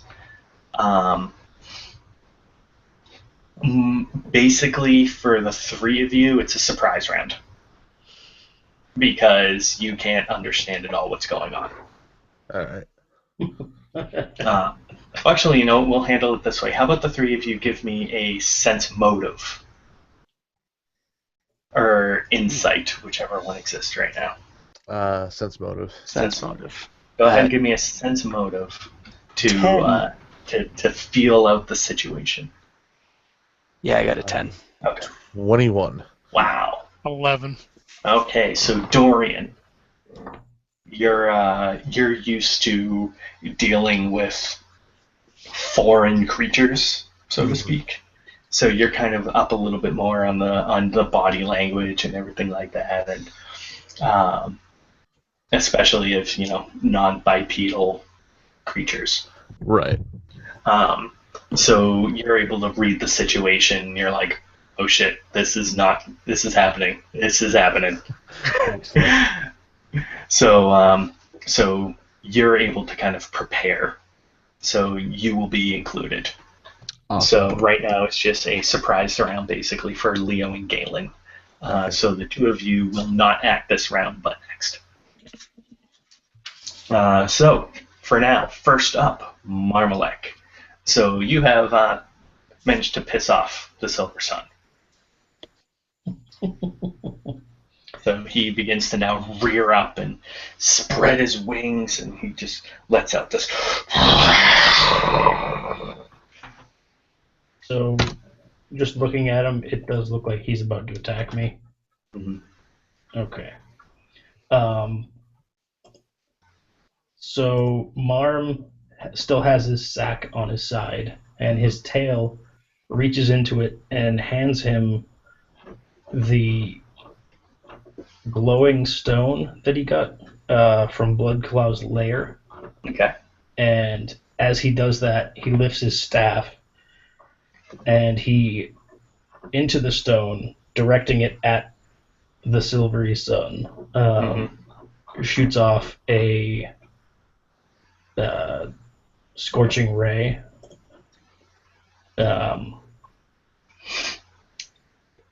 So yeah. I guess I should roll. Well, it should be a spell attack. Yeah, scorching ray is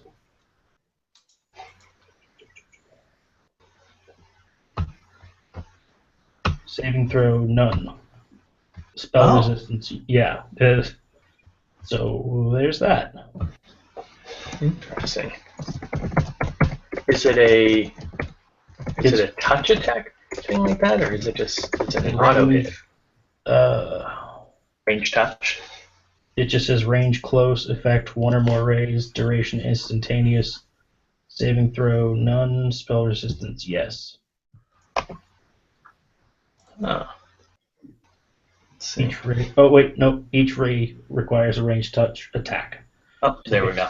And deal. Okay. All right. So then, I apologize. It's been a while. No worries. So, do I add anything to my ranged touch attack? Yep. So it should be your basically. It would be whatever your casting ability is. Oh, be intelligence then. Yeah. So, 25. Wow, nice. And that definitely hits his. Oh wait, actually, his touch. Oh yeah, he has a hella low touch attack. So yes, definitely hits his touch. Okay. So then that is 4d6. So that's 14 fire damage.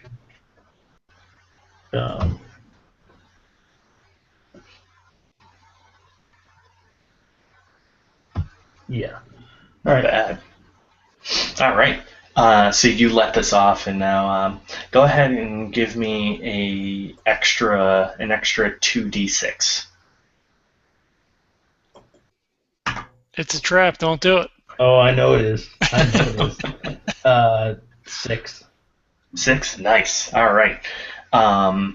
So you cast Scorching Ray. You know, you're kind of holding the stone and you try to cast it through because, and so your ray kind of, you know, constitutes within the stone for a brief moment and then flies out, and it hits him. And as it hits, you can see that he that a lot of it kind of hits him and just deflects off, though some of the blast does in fact kind of hit and absorb in and warm him slightly, which, you know, for a silver dragon in an ice cavern is not a good thing. So he definitely feels a little bit of that. Then the briefest moment afterwards, you feel the stone warm up a little bit, and this burst of energy comes from it. And he kind of rears slightly from that, and the rest of you will as well. So Marmalek is unaffected as the epicenter of this blast, but the rest of you will feel the 6 fire damage. Nice. Sorry, guys. That's okay. I can take it. No, literally, I have DR10 fire. I literally can take it.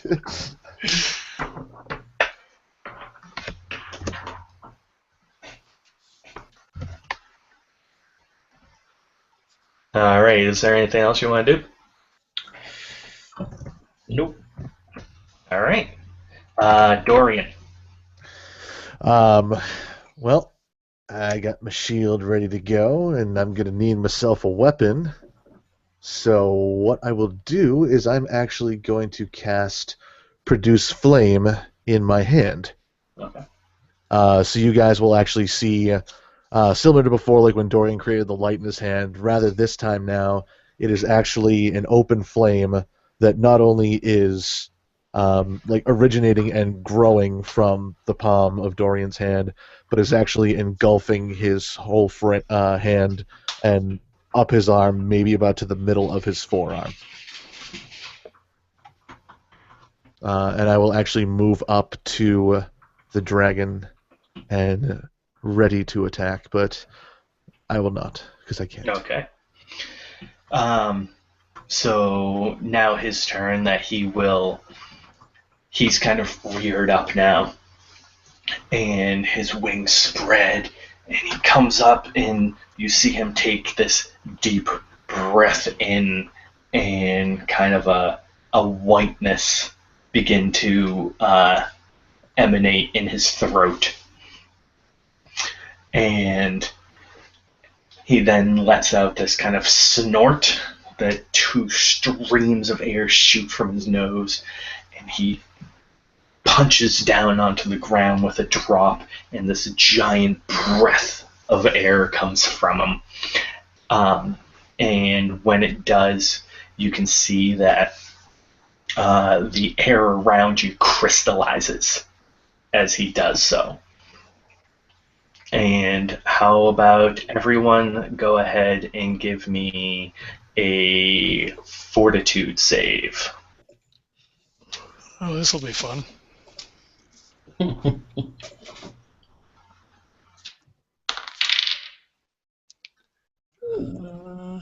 Nice. 26. Nice. Oh, shit. I rolled a 19. Actually, I got a 24. Wow. Jesus. Rolled 16. 18. All right. And dirt elements wouldn't help me with this, would it? It would not. Okay, I didn't think so. And 19 for me. Nice. All right. So the like I said, the air around you crystallizes, and you just feel this rush of air around you, but it is surprisingly not cold. However, Marmalek and Leo, you do feel a sudden chill inside of you, basically almost working its way from your bones out, as you suddenly find yourself unable to move. And right now, oh Jesus, you are paralyzed and unable to move for 18 rounds. Jesus Christ. Awesome. Yeah. Now, can So we I'll not just go to bed. I'll see you guys later. can we not do anything, or can we just not move? Like, can we talk still? I'm looking up really quickly. You're frozen in place and unable to move or act. You have a effective dex and strength of 0 and are helpless, but can take purely mental actions. Let's see. Yep, so you're basically frozen in place. Oh, all right, I got this. Yep, so you are totally helpless and basically can think, but that's about it. All right. So Marmalek, if you have any spells that don't require somatic or verbal components, yeah, feel free to cast those. Oh, But, awesome. Thanks for convincing me to take words of power. That's really helpful. Trust me, there's like no spells that Yeah. don't do that anyway. So Sweet. yeah, there you go. Yep. So the two of you are paralyzed for 18 rounds. Meanwhile, Galen and Dorian, you feel the bitterness, but it kind of washes over you. All right. All right, Galen. He looks go ahead. around. What? Sorry, one real quick. Leo, what were you gonna say? I can actually do something on my turn, just to give you a heads up. Okay. Well, in that case, Leo, your turn. What about my turn? Well, it's not. Leo's top of the round. So in three turns, I'll ask you if you want to do anything. All right, so I actually want to cast Enter Image. Okay. How do you do that? It comes from the Ring of Ecclesiarch that I got from the Raven Queen. I can cast it once a day. Okay. How do you do that? And it does not require any movement. Okay. It's actually, never mind. There's verbal component. There Fuck. is. Usually there's Damn a it. keyword that you have to say with magic items. Son of a bitch. All right, never mind. There. Fuck. And I'm gonna stand there. All right. So Galen. He kind of looks around like, what the fuck just happened? Like, he kind of see maybe that the dragon was a little pissed off, but he looks up. I'm going to use one of my Luckbringer abilities, the Hazard ability. Okay. So with Dorian using his fire, or Marm using the fire, it actually licks up to the ceiling and it loosens like a frozen stalagmite or whatever's on the top, stalactite, I don't know. And it falls at the dragon. He gets a reflex save. He's got to beat a 16. All right. Ooh, I rolled hella low. And I rolled shitty damage. All right, so you succeed. Okay, so he takes 8 damage as a Okay. frozen chunk of whatever falls down on his head. Nice. And he moves away from the group. He kind of sidles off to the right to try to figure out what the fuck is going on. Problem wise. All right. Marmalek. Well, I'm not really sure about what my boots do or how they do it, because I haven't said any magic words to move in the past, but I'm not positive, so I'll just stand there too. Okay. What are your boots? Black boots of teleportation, standard action, teleport up to 15 feet, must stand next to a creature of small or larger size. But I never saw the overall description of it. That was all I was given. But it's okay. I will stand there. And plus, I also think that the condition states that. No, it doesn't say anything about actions. So. It just says that you are unable. Well, it says that you are unable to move or act. Okay. Well, then I can't do anything. So, yeah. Yeah. Yeah, there you go. All right, Dorian. Next. All right. Quick question, just a rule confirmation. A spell Yes. that summons a creature. Does the creature act on that turn or the next turn? It will act on that turn directly after you. Excellent. You guys would actually get a kick out of this a little bit. So Dorian is actually going to shift back 5 feet to get out of the way of the Silver Sun, and he's actually going to cast a spell out above the Silver Sun himself, and in a bright flash of light, you guys will see what appears to be a very humanoid-looking creature, but it's all made out of like bright energy, has wings, is carrying a trident, and if you look at it, its eyes are lit aflame, with its right eye having a single line going down it. I hate you. I hate you so much. And this thing is literally hovering about 5 feet above the Silver Sun. And it is going to take its trident of energy and stab directly down at it. I gotta do math because I didn't write this down. 6 and... I apologize, I will write this down for future rounds. 6 and 7 is 13. So for 22.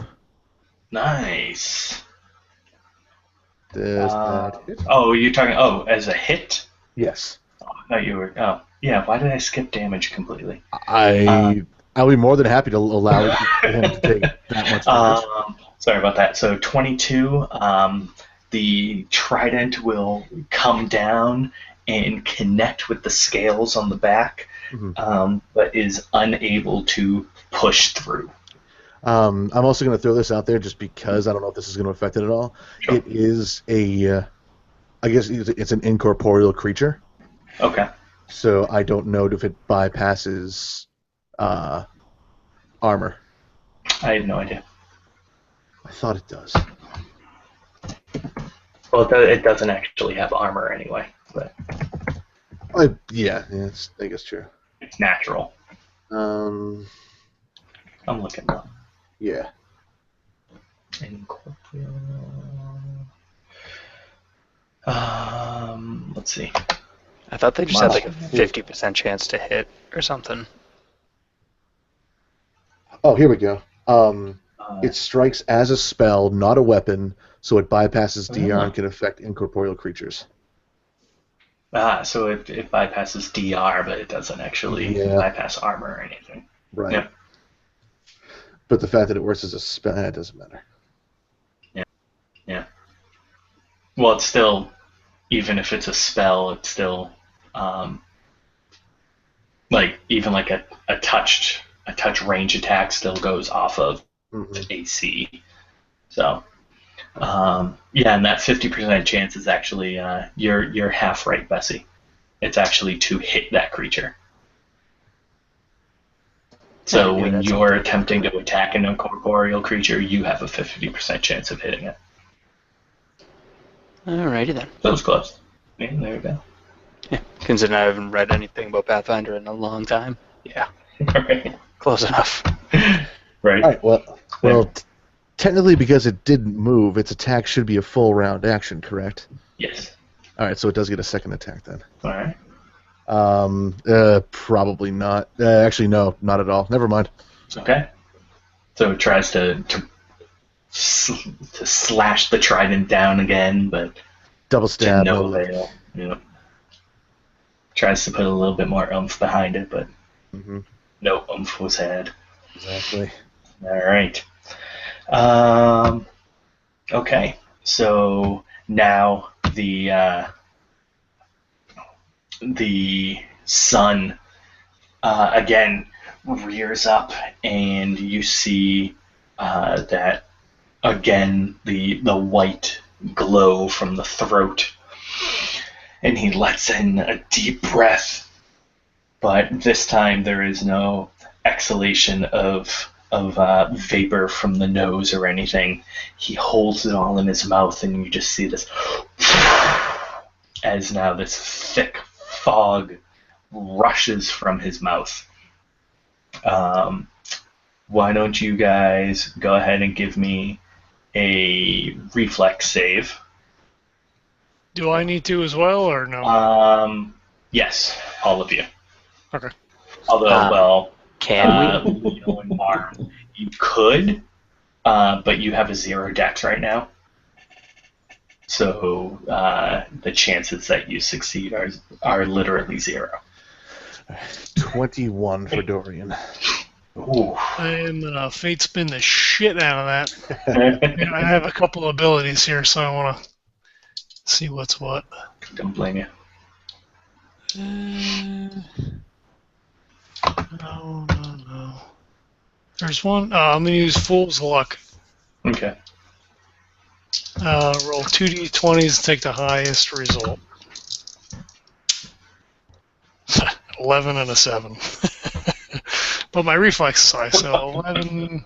So 22. Nice.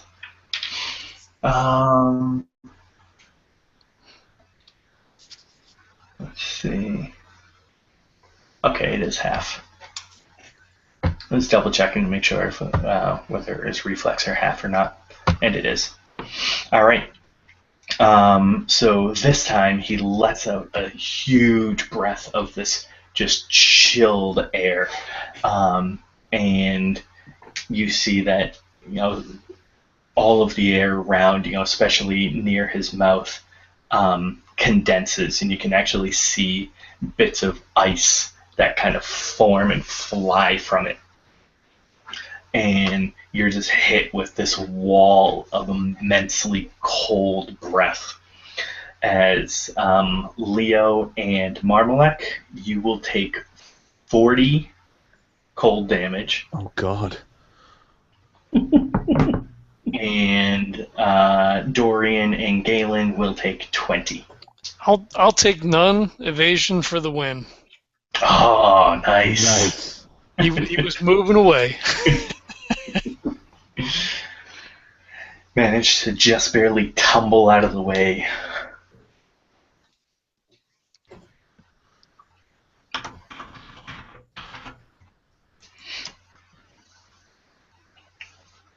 And with that, he will now take a few guarded steps backwards. How many are a few? About 5 feet worth. Damn it. Okay.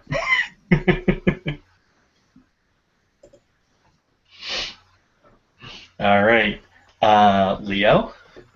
I am going to do the only mental action that I can do, and I'm Scream going inside to pray to my goddess I saw that coming. to assist me in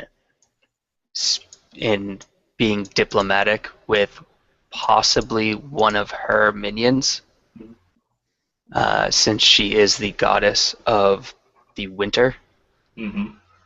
and to assist me in possibly speaking to the dragon mentally so that I may communicate our lack of want of hurting him and that we just wanted to come here for his assistance.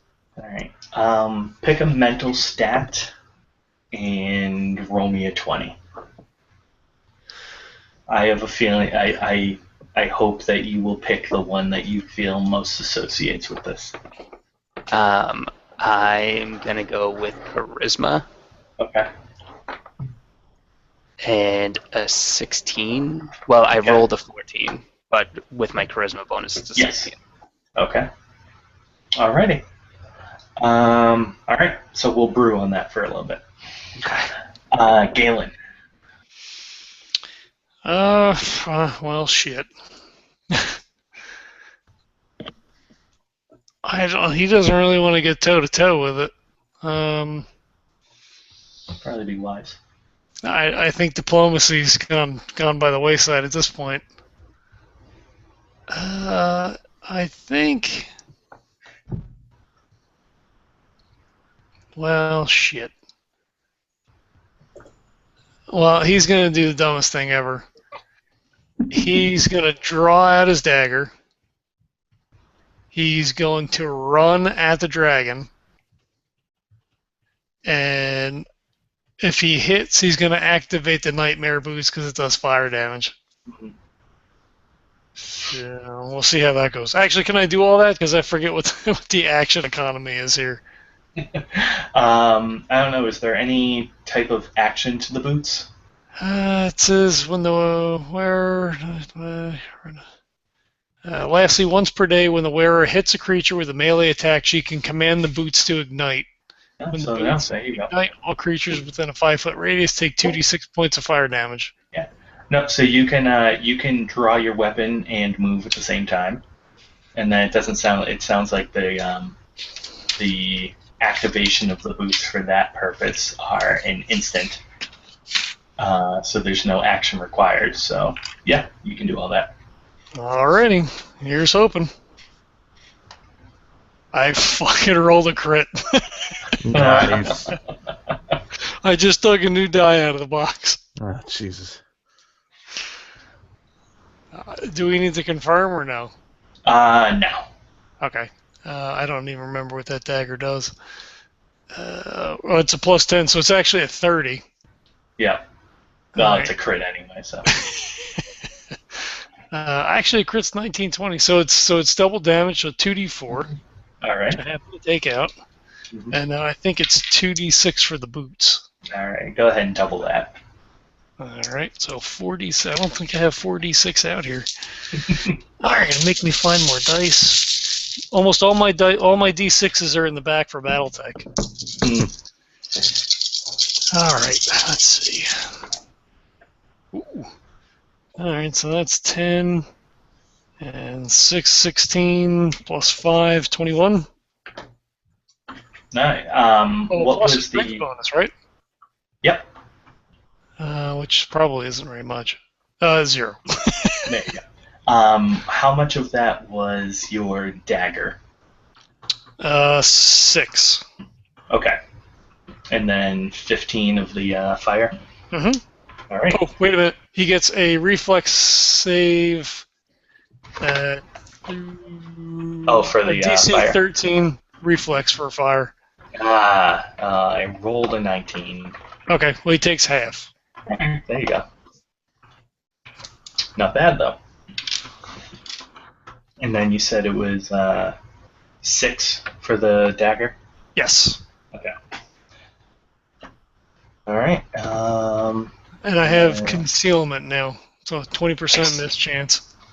There you go. All right. So Marmalek, any thoughts? I will actually think to myself, wow, that didn't hurt quite as much as I thought it would, because I have cold resistance 5, because I'm a tiefling. Other than that, I will just mutter in my head, wishing I had the power of Thurston at my side at this point, because obviously he would be able to destroy anything that I come across. But sadly, all he does is create giant spirals in my chest, and that sounded really weird. And yeah, just really get me into trouble. So yeah, I'm just gonna go from there. Yeah, Next. nice. All right. Dorian. All right, so Dorian is actually going to move back up to this dragon and is going to take a fire-filled palm swing at him for... Where'd it go? 25. All right. That will not hit. Well, it will hit him, but it won't actually be able to penetrate his thick, scaly hide. Well, that sucks. Indeed.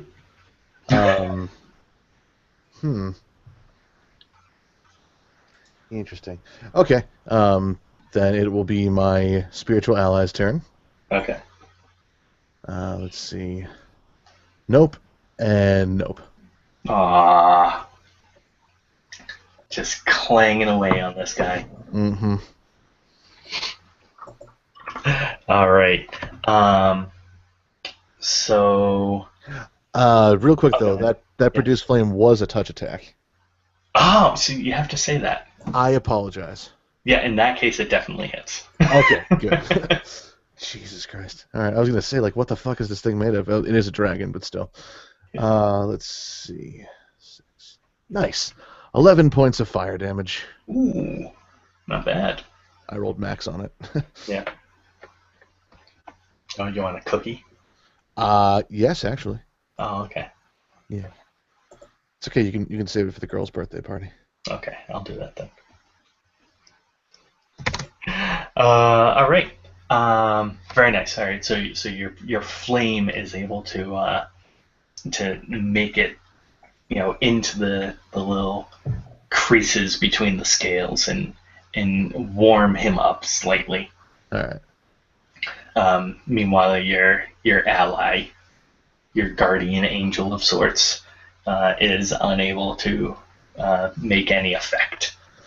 Damn it, Skaz, like usual. All right.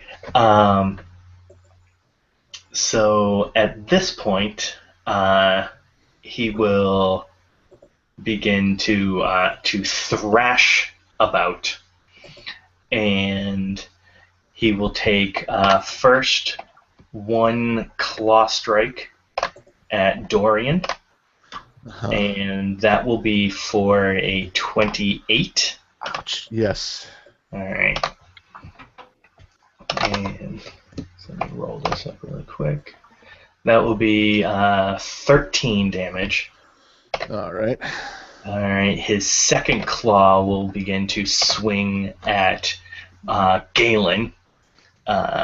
Basically, 2 claws almost, because now you guys are like almost up on him side by side, kind of. We'll probably Galen a little bit off to the side. But, he just basically reaches out with both claws, striking towards you. That's going to be a 37 towards Galen. Oh, fuck. Will that hit? Yeah, I'm looking to see if I have anything to make you reroll. I don't... That wouldn't qualify as a skill, right? No. Okay. No, it's an attack. Yeah, that's what I figured. All right, Nick. Yeah, I'm boned. All right. That's going to be 12 damage. All right. And then the next is going to be directed back at Dorian for a, let's see, damn it, math, 32. Yeah. All right. And that will be basically his tail now lashes around and just swipes at you. And go ahead and give me what is your CMD?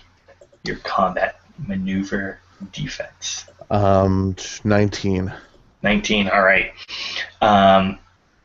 So his tail swings around and just slams up next to you, basically causing you to flip, and it just brings your feet out from under you, temporarily causing you to become airborne as you then just slam down onto the ground and kind of skid over slightly. Oh, good. At that point, he backs off again a little bit, and he lets out this kind of menacing growl as he's now on all fours, hunched down, shoulders up, neck down against the ground, and his tail's now kind of thrashing back and forth.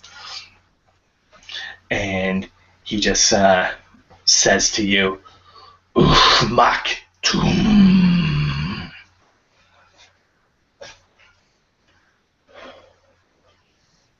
And he begins to now just kind of stomp the ground and smack his tail up onto the ground and everything.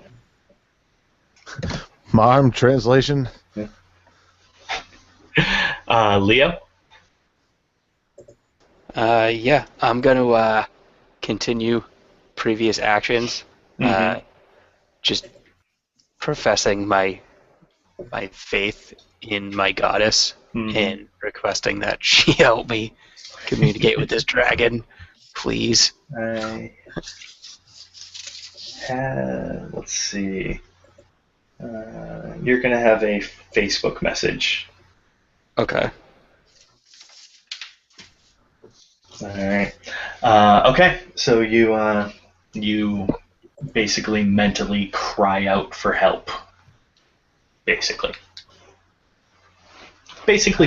How many more times can I say that word? Just as a reminder, Yep. I don't have that item on me. Oh, I forgot. That's right. Yeah. Oh, never mind then. Yeah, I was basing everything around that. Well, I do have the ring, though. You do. Good point. All right. I'll it's less of a boil, but I'm still gonna roil that. I'm gonna kind of let it simmer slightly. Do you want the stats on that? No, that's less important. Okay. but yeah, I'll take that into consideration. Okay. Okay. Alrighty. Galen. Well, apparently I've been screwing this up. It says each day, once a round as a free action, I can expend a moment of chance. Mm-hmm. So all these things that I have are essentially free actions. So the hazard and all that kind of stuff. Oh, nice. But since you narrated in a way that suits what I was kind of planning, he gets down. Galen wants to run up his back to his neck and try to pluck out the eye. Okay. We'll do first a let's go with, because he's not a huge dragon. So we'll go with well, actually I'll leave it up to you. Would you prefer a acrobatics, grapple, or all right, well I was going to say either a grapple or a climb, but acrobatics could go within the climb system. All right. So yeah, go ahead and do that to kind of get up and around there. All right, so he like swishes his tail and he kind of like jumps to the side and he sort of, I'm assuming he's got like a little spike, so he kind of grabs the spike and as the tail sort of swishes up, he kind of try to use that momentum to propel himself forward. It's a 23. Nice. All right, so yeah, that'll give you enough that you're able to kind of hold on and then use that momentum to swing about and get up and around and catch your balance enough. Mm-hmm. And then he is. So is it a called shot? How does that work? Yeah, basically that'll be we'll do that as a called shot. Okay. For Which the I'm assuming eye, is a minus 10. I believe the eye is actually even more than that. I don't think I can hit then. Let me just pull up my my cheat sheet really quick.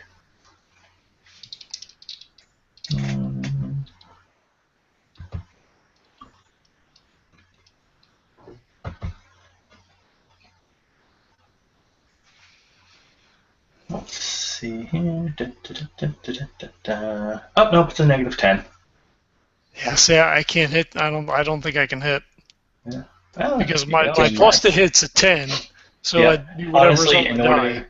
in order to actually like get his eye out to do that, you'd need a crit anyway. So it's worth the roll. I mean, I could just stab him in the neck. Yeah. Fuck.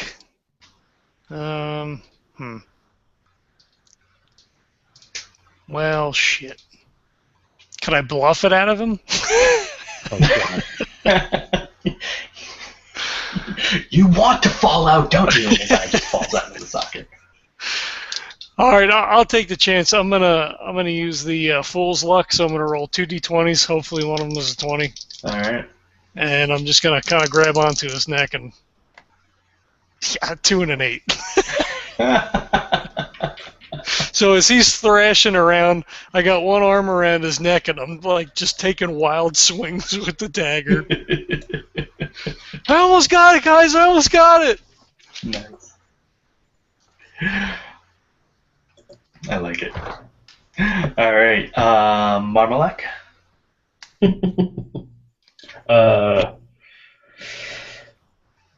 I don't think I can do anything still. We're good. Yeah. I think it's only another, 14 rounds or so? Yep. So in a little bit. You're getting closer. All right, Dorian. All right. How badly is this dragon thrashing around with Galen right now? Well, now that Galen's on his neck quite a bit. All right. Is he thrashing like up in the air? Is he thrashing like from side to side along the ground? Like what's he doing? No, he's down on the ground still. There's not a lot of room for him to get up in the air, so to speak. He's not going to be able to fly. So yeah, he's on the ground and he's just kind of tossing back and forth. All right. And I'm still like 10 feet away from him. Yep. Okay, so from where I am right now, I'm actually just going to take my hand and place it on the ground. The ground is stone, correct? Yes. There's Okay. stone underneath the ice. I will then cast Stone Shape, Mm-hmm. which allows me to shape up to 18 cubic feet of stone. Mm-hmm. And I'm going to channel it through the ground in an attempt to have stone rise up on either side of the dragon's neck and basically roll over and encapsulating it so that its neck and head are pinned to the ground. Interesting. Go ahead and give me a grapple check, but not using your strength, using your spell modifier. Okay, so little fuzzy math, 6, 4, and So this 10. is a skill then.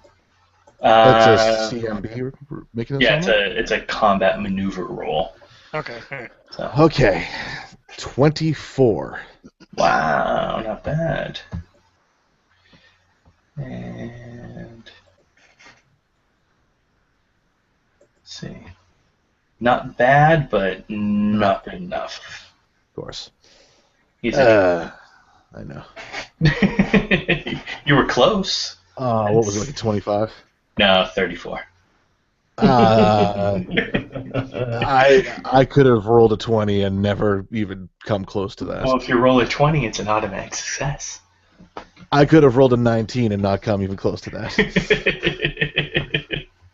So basically, the stone rises up and it begins to kind of try to dome over, but he kind of thrashes about and just slams from side to side. And as he does, he actually hits the stone and he hits, and then just breaks it away before it's actually able to get up and over him. Oh, God. All right. Then I'm just gonna stand up because I know you knocked me down. Yep. Spiritual ally will attack. 22. Nope. And 21 is also a nope. 2 more stabs from his mystical trident Mm-hmm. to no avail.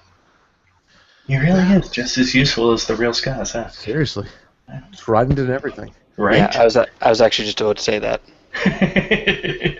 You gotta get him closer to a bigger target. He can't see that well. He's only 5 feet away from a dragon. He has to be like It's like- right there. You know, he's like Macaulay Culkin at the end of My Girl. He needs his glasses to help him see. Oh, no. Aw. Too soon. Oh, same outcome too. Yep. All right. So you've used your movement to stand. Mhm. It's not even your turn anyway. It's your guardian angel. So all right. In that case, it'll be his turn again, and now he will reach around and Galen, will a 49 hit your AC? Reroll. I'm gonna fate spin that, so he reaches around and I try to like. It's a 39. Sorry about that. Okay. Well, he can still reroll it. Oh, I re-rolled much lower. That's still going to be a 27 though. I think that still hits. Yeah, 21. All right. So he reaches, as you're kind of flailing about, he's able to get basically like the corner of his mouth onto your leg as it kind of flicks around, and he grabs you and with a flick of his head tosses you. Go ahead and give me what is your combat maneuver defense? Let me see here. 18. All right. So yeah, he basically grabs you and he gives you a toss.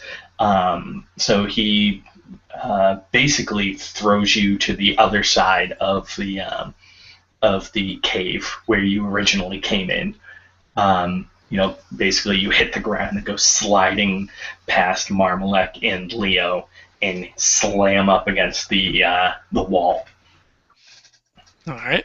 And now he, let's see, Dorian being about 10 feet away, will attempt to, he gets up on his haunches now and unleashes upon this creature, whatever it is floating above him.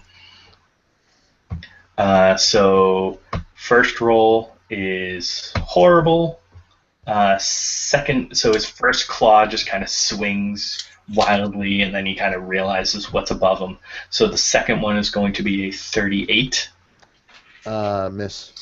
What? Wow. It is a It's a spectral creature, which means it cannot be affected by physical attacks. Really? Oh, look at that. Well, in that case, I'm not even going to bother rolling the other 3 attacks. Basically, there's a very finite list of things that can affect it. Nice. So basically he gives, he starts lashing out with his claws and then swipes at it with his tail and everything, and basically all of the attacks just kind of almost phase through it. He is not pleased by that. but nonetheless, he will. Yeah, so he's just kind of thrown about right now. Leo, deep in thought. Yep. Galen. He picks himself up, and he yells at Marmalek and Leo. Go, you guys aren't helping. What the hell are you doing? And he tries to get himself into some cover, like to maybe try to get closer, but definitely like behind something. He doesn't want to be exposed. All right. So yeah, you're gonna basically try to like prop up against a pillar or something like that, trying to put that in between you and the dragon. Mm-hmm. All right. Marmalek. Same as usual. All right. Dorian. Jesus Christ. Okay. Seeing it taking all these swings at the spiritual ally, I'm actually going to take this opportunity to mend my wounds a little bit. Okay. I'm going to burn one of my spells and spontaneously cast Cure Critical Wounds on myself. Okay. For 4d8 plus 8.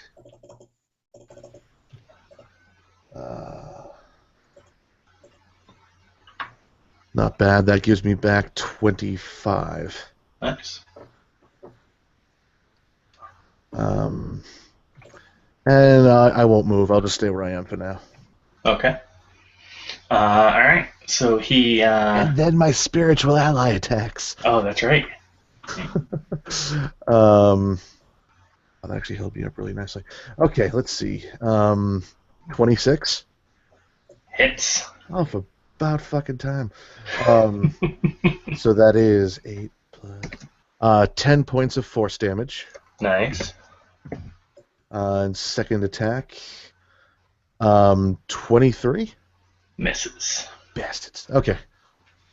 Well, at least it finally did some good. There you go. Scott's got cocky with his first attack, though. All Just right. like normal. Although a trident doesn't have a crit range of 18, does it? I doubt it. Probably not. No. It's probably a 20. Yeah, I would venture a guess to say, yeah. All right. All right. There it is. There's 20. There you go. What do you do? Okay, so again, now he will kind of look about a little bit. His head's kind of swinging from side to side, and he definitely is not pleased with the fact that he couldn't hit this floating creature above him, and then attempts to, and then it also hit him, and he was not pleased by that at all. So what you will see is that he kind of closes his eyes slightly, and you see him, he actually just goes, and you see a whitish glow begin to emanate from him, just barely on the surface. It doesn't actually go anywhere. It just kind of covers his body a little bit. And when he does, you see that a few of the scrapes and everything that he had on him begin to cover up. Ah, amazing. And nice. All right. And he actually, all of his wounds and everything cover up to completion. So he basically starts from the beginning again. You see him almost as a brand new dragon. All right, Galen. So I'm assuming he sees that too, and he's just like, fuck. So he looks back at the door that we came through. The kobolds still aren't coming in. So he just yells out, I think maybe there was a misunderstanding. We could stop now if you want. And he hasn't heard him speak in common at all, but, dragon, so he's just kind of hedging his bets.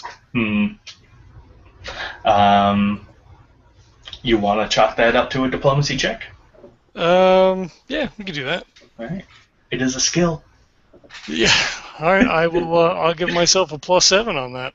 Ooh. Plus my +9, so +16. Nice. Holy crap. And I rolled an 8, so it's a good thing. 24. Nice. All right. Okay. Dorian. Seeing this thing actually heal itself, I'm going to try something a little different, something that Dorian doesn't normally do. I, too, will try to be diplomatic, but I will first cast Tongues on myself. Sexy. Well, I figure if I'm going to die, I may as well have a good time when it's going on. Right. All right, so, oh, God. So that will give me the ability to both speak and understand Draconic and be understood as well. Ooh. So I will cry out to this dragon in an attempt at diplomacy. I did not know that you too were a child of the light. If you will stay your hand for now, we will as well. Speak with me as a brother of the light. Go ahead and give me a diplomacy check. Is it daytime? Sure, why not? 31. Nice. Wow.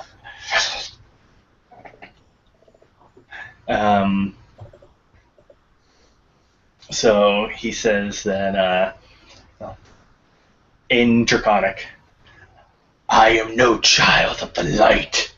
I am a child of fire and ice. So this is totally out of character. Is that a no? But it is his turn. And so he says that, and then he says, you threaten my life. You attack me. You attempt to steal my soul. And yet you want peace? Am I allowed to respond? Yes. I don't know what you and Marmalek said to one another. We did not attack. You attacked first. We do not want your life, only your assistance. What did he say to you that made you so angry? He threatened to take my eyes. In common, Galen, get off him. Oh, Galen's behind the Oh, you're already right up. now. Yeah, he Oh, tossed okay. me. I thought you were still on. My bad. Then I believe I understand why he asked for such a request. One of the objects we look for, or are looking for, is known as the Protector's Eye. We do not require your life or both of your eyes, nor do we feel that we should take it by force. If you would willingly part with one, then that would fulfill our request. Would you depart with an arm or a leg? I have departed with my life many times to serve my God, to serve the light, and to protect this world from which I come. Should you not do the same, you who come from such a proud race of creatures? You who are better than a mere human? This has left me with nothing My pride of my race is non-existent. I have no race. I am a race of one. I tell you There's that no I have reason why seen I should give up my eye or anything for you. I have seen many of your kind, and our mission is to repair this world and even bring more of your kind into it. What would you ask of us in return? You say you do not want to part with your eye. Then ask of me something to part with in exchange.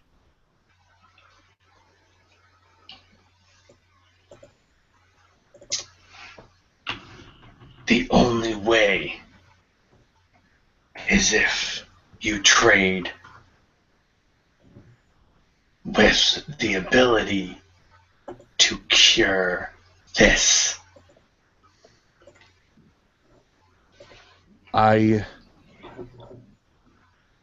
You're saying that only if I am able to give you another eye? And he cautiously begins to walk closer to you. And in common, without taking my eyes off of him, all of you stay back. And so he very securely and very cautiously walks up until he is nearly eye to eye with you. And he says, "Look deep. There is nothing here." And when he says that, and when you're looking at his eye, you can see that it's basically cataracts, that he has no vision from that eye or anything. So, yeah. Shit. Okay, hang on. I gotta look up something real quick. Mm-hmm. Come on.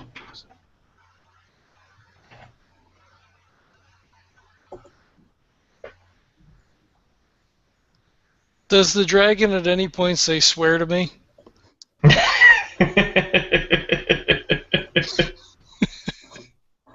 I didn't want to throw it in at the dramatic moments earlier. I was like, oh man. The only way I will give you the eye is if you swear to me. God. Dude, that's why we couldn't freaking hit him. These were freaking hockey pads. Oh.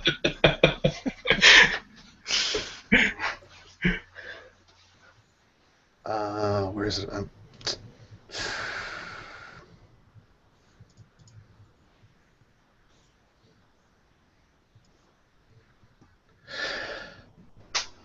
Okay, I may have to ask for a DM ruling on this one.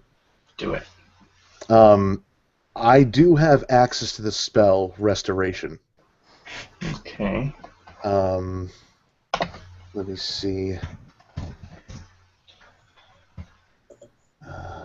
Crap. The knowledge I'm working off of is based off of 3.5. I'm trying to find the Pathfinder equivalent. There is a healing spell that does allow. I'm looking at it right now. Do you have the name of it, or you're looking for it? I have Restoration. Right. No, I'm just trying to remember what the Pathfinder equivalent of the damn thing is. What do you mean? There is a healing spell that allows like missing body parts to be regrown. Oh, yeah, I have no idea. This is only ability damage Mm-hmm. and negative levels for greater restoration. Oh, that's gonna piss me off so much if I can't find it. Regenerate lesser. Regenerate? Yep.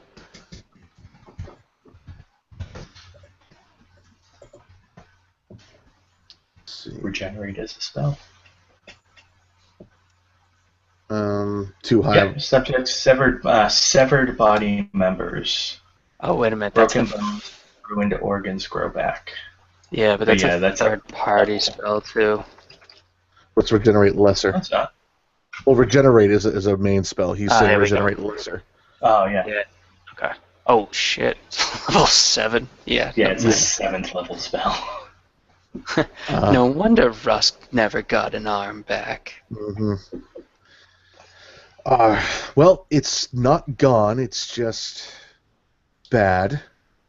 So, at that point, I'll hold my hand up, not towards him, but out to the side, like still staring at him. Mhm. And I'm just going to snap my hand shut, and the flame in my hand and around my arm is going to dissipate entirely.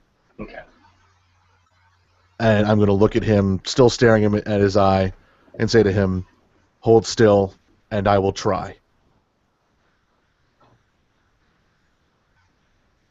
At which point I will reach out and place my hand on basically like the surrounding portion of his eye, like not directly on the eyeball itself. Mhm. And I will begin praying out loud to Pelor and to the light itself. And because it's the only thing I really can do that may potentially help, I'm going to burn my last level 4 spell and spontaneously cast Cure Critical Wounds. Okay. Hey, Dave. Huh? You're about to get a Facebook message. Okay. I hope there's another one coming after the one you just sent me.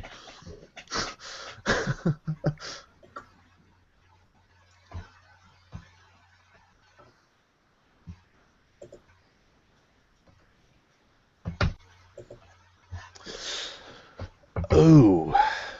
Ooh. Yeah. Huh. You're welcome. Oh, wait. What's Really? going on? Yep. Okay. All right, You're hold on. welcome. All right. Boost DM note, courtesy Okay. of John.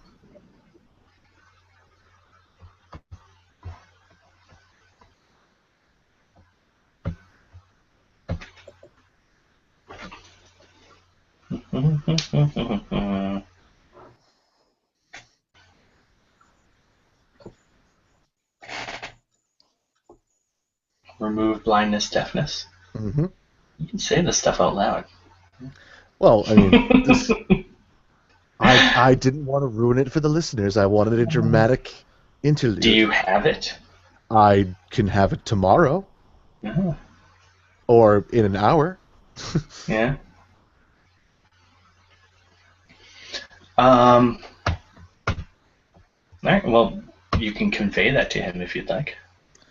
All right. Well, you know what? Because I'm already casting it, I will Okay. actually complete casting the healing spell. Okay. If nothing else, it'll cure the rest of his wounds that we inflicted on him. Mhm. So yeah, cast Cure Critical Wounds. All right. Don't bother giving me a number. He was already at full health. Okay. Did anything happen with the eye? No. All right. So seeing this and knowing that I have access to a certain ability such as that, I will speak to him in Draconic again and say to him, 1 hour, and I will be able to cure your blindness. Give me that, and we will be able to move forward.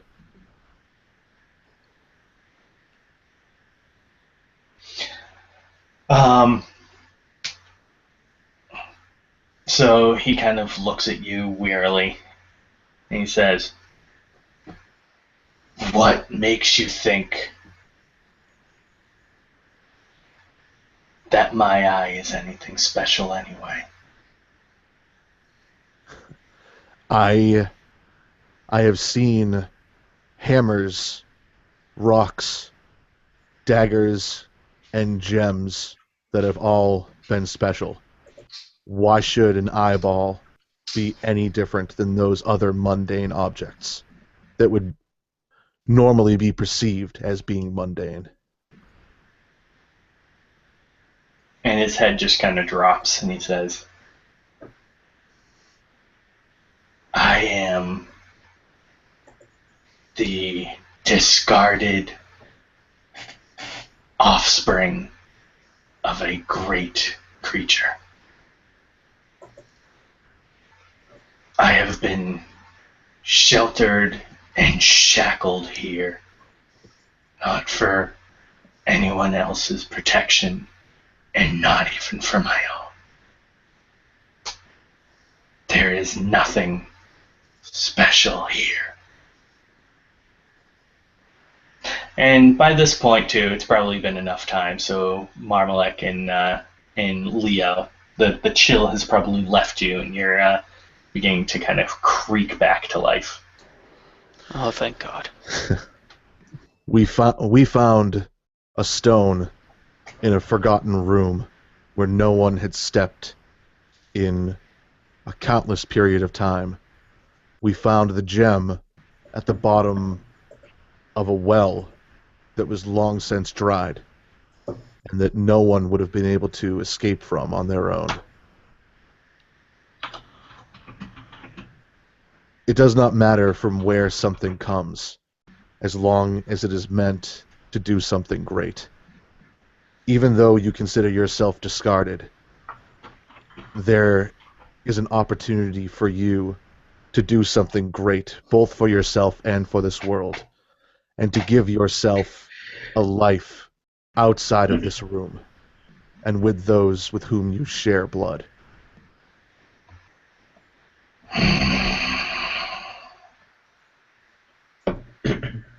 Leave me.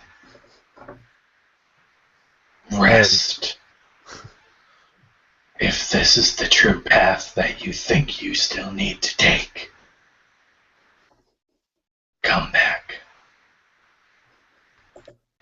And I'm still looking at him. 1 hour is all I need. I am weary. You claim to have been here your entire life. What's 1 more hour?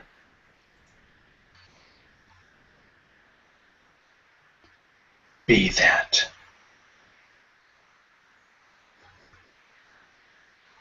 And with that, he kind of turns away from you and saunters back into the darkness, and Marmalek can see that he kind of goes back into the same corner that he was held up at when you first entered, and he kind of spirals around and slumps back down into the corner. He's like a big armored cat. Alright, so I'm going to turn to the three of you. He wants us to leave and to have me return once I'm prepared and try to heal the damage that's been done to his eye. Well, does that mean we're not taking the eye? I mean, if you fix it, he's not going to give it to us. I mean, not that he's going to give it to us anyway, I guess. Well, and at this point, I'm going to just hold my arms out to my side quickly, and I'm actually going to channel energy to everyone around me, because I'm pretty sure we're all kind of hurting right now. Mm-hmm. So that will cure everyone's wounds for, hang on, 16 points of health. He told me that if I can mend his eye, that he will give it to me willingly. Why he would be willing to part with a freshly healed eye, I don't know, but it's not for me to understand his ways. It's just for me to, go forward with our agreement and hope that it works out for the best. Well, you're not... If you heal both of his eyes, we're not taking one eye from him. We're actually giving him one back. Well, this is true. Hopefully he sees it that way. Was that a joke? And at that point, I'm going to drop my head a little bit and no, it wasn't, and I'm sorry I even said it.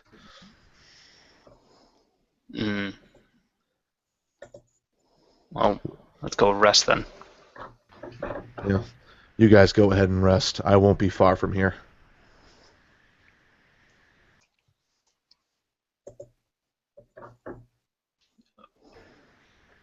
Okay.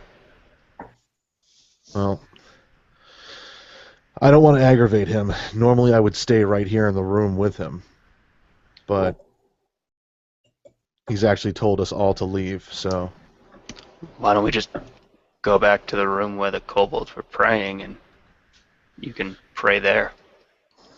that's going to be the plan, I think. I just hope the All Watcher doesn't, get aggravated over the fact that we did have a skirmish with the Silver Sun and refuse to admit me back in. Yeah, it'll be alright. Here's hoping. Yeah, and I'm just gonna start walking towards the doorway. All right. And as you begin to walk towards it, almost if premonition is whatever that word would be, the door begins to slide open.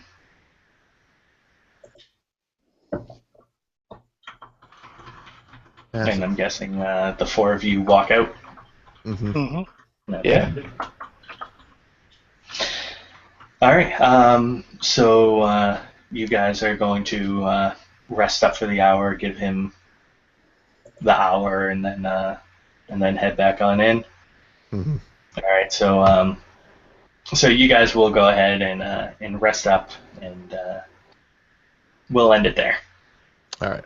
We'll pick up the rest of the next time. I was actually just gonna request that anyway. Yeah, seriously. Gonna be up in 3 hours. That's what happens when we haven't played in a while. Yeah. Fuck is that thing made out of? It's a dragon. It's a dragon. I know. And it's what is it, large size? So you figure, Yeah. what's that, a young adult maybe? Yes and no. Well, actually, no. It was whatchamacallit? What's just below that? Juvenile. Adolescent? Yeah, something like that. So. I looked way too much into dragons when we were playing Pathfinder a lot. Yeah, you did. Dude, I wanted Rusk to have a magma dragon. Fucking deal with it. It would have fit. It would have fit freaking Marion's persona. Oh, Yeah. good job, guys. Handled that awesomely. Was it? Yeah. Yeah. What were you gonna say, John? I said, was it? If only I had my sword on me. uh, I don't know if that really would have helped. yeah, you still would have been frozen for 18 rounds. No, I know. Yeah, but my plan may have worked a little better. Yeah. Stupid thing. It probably would have worked much better. Yeah.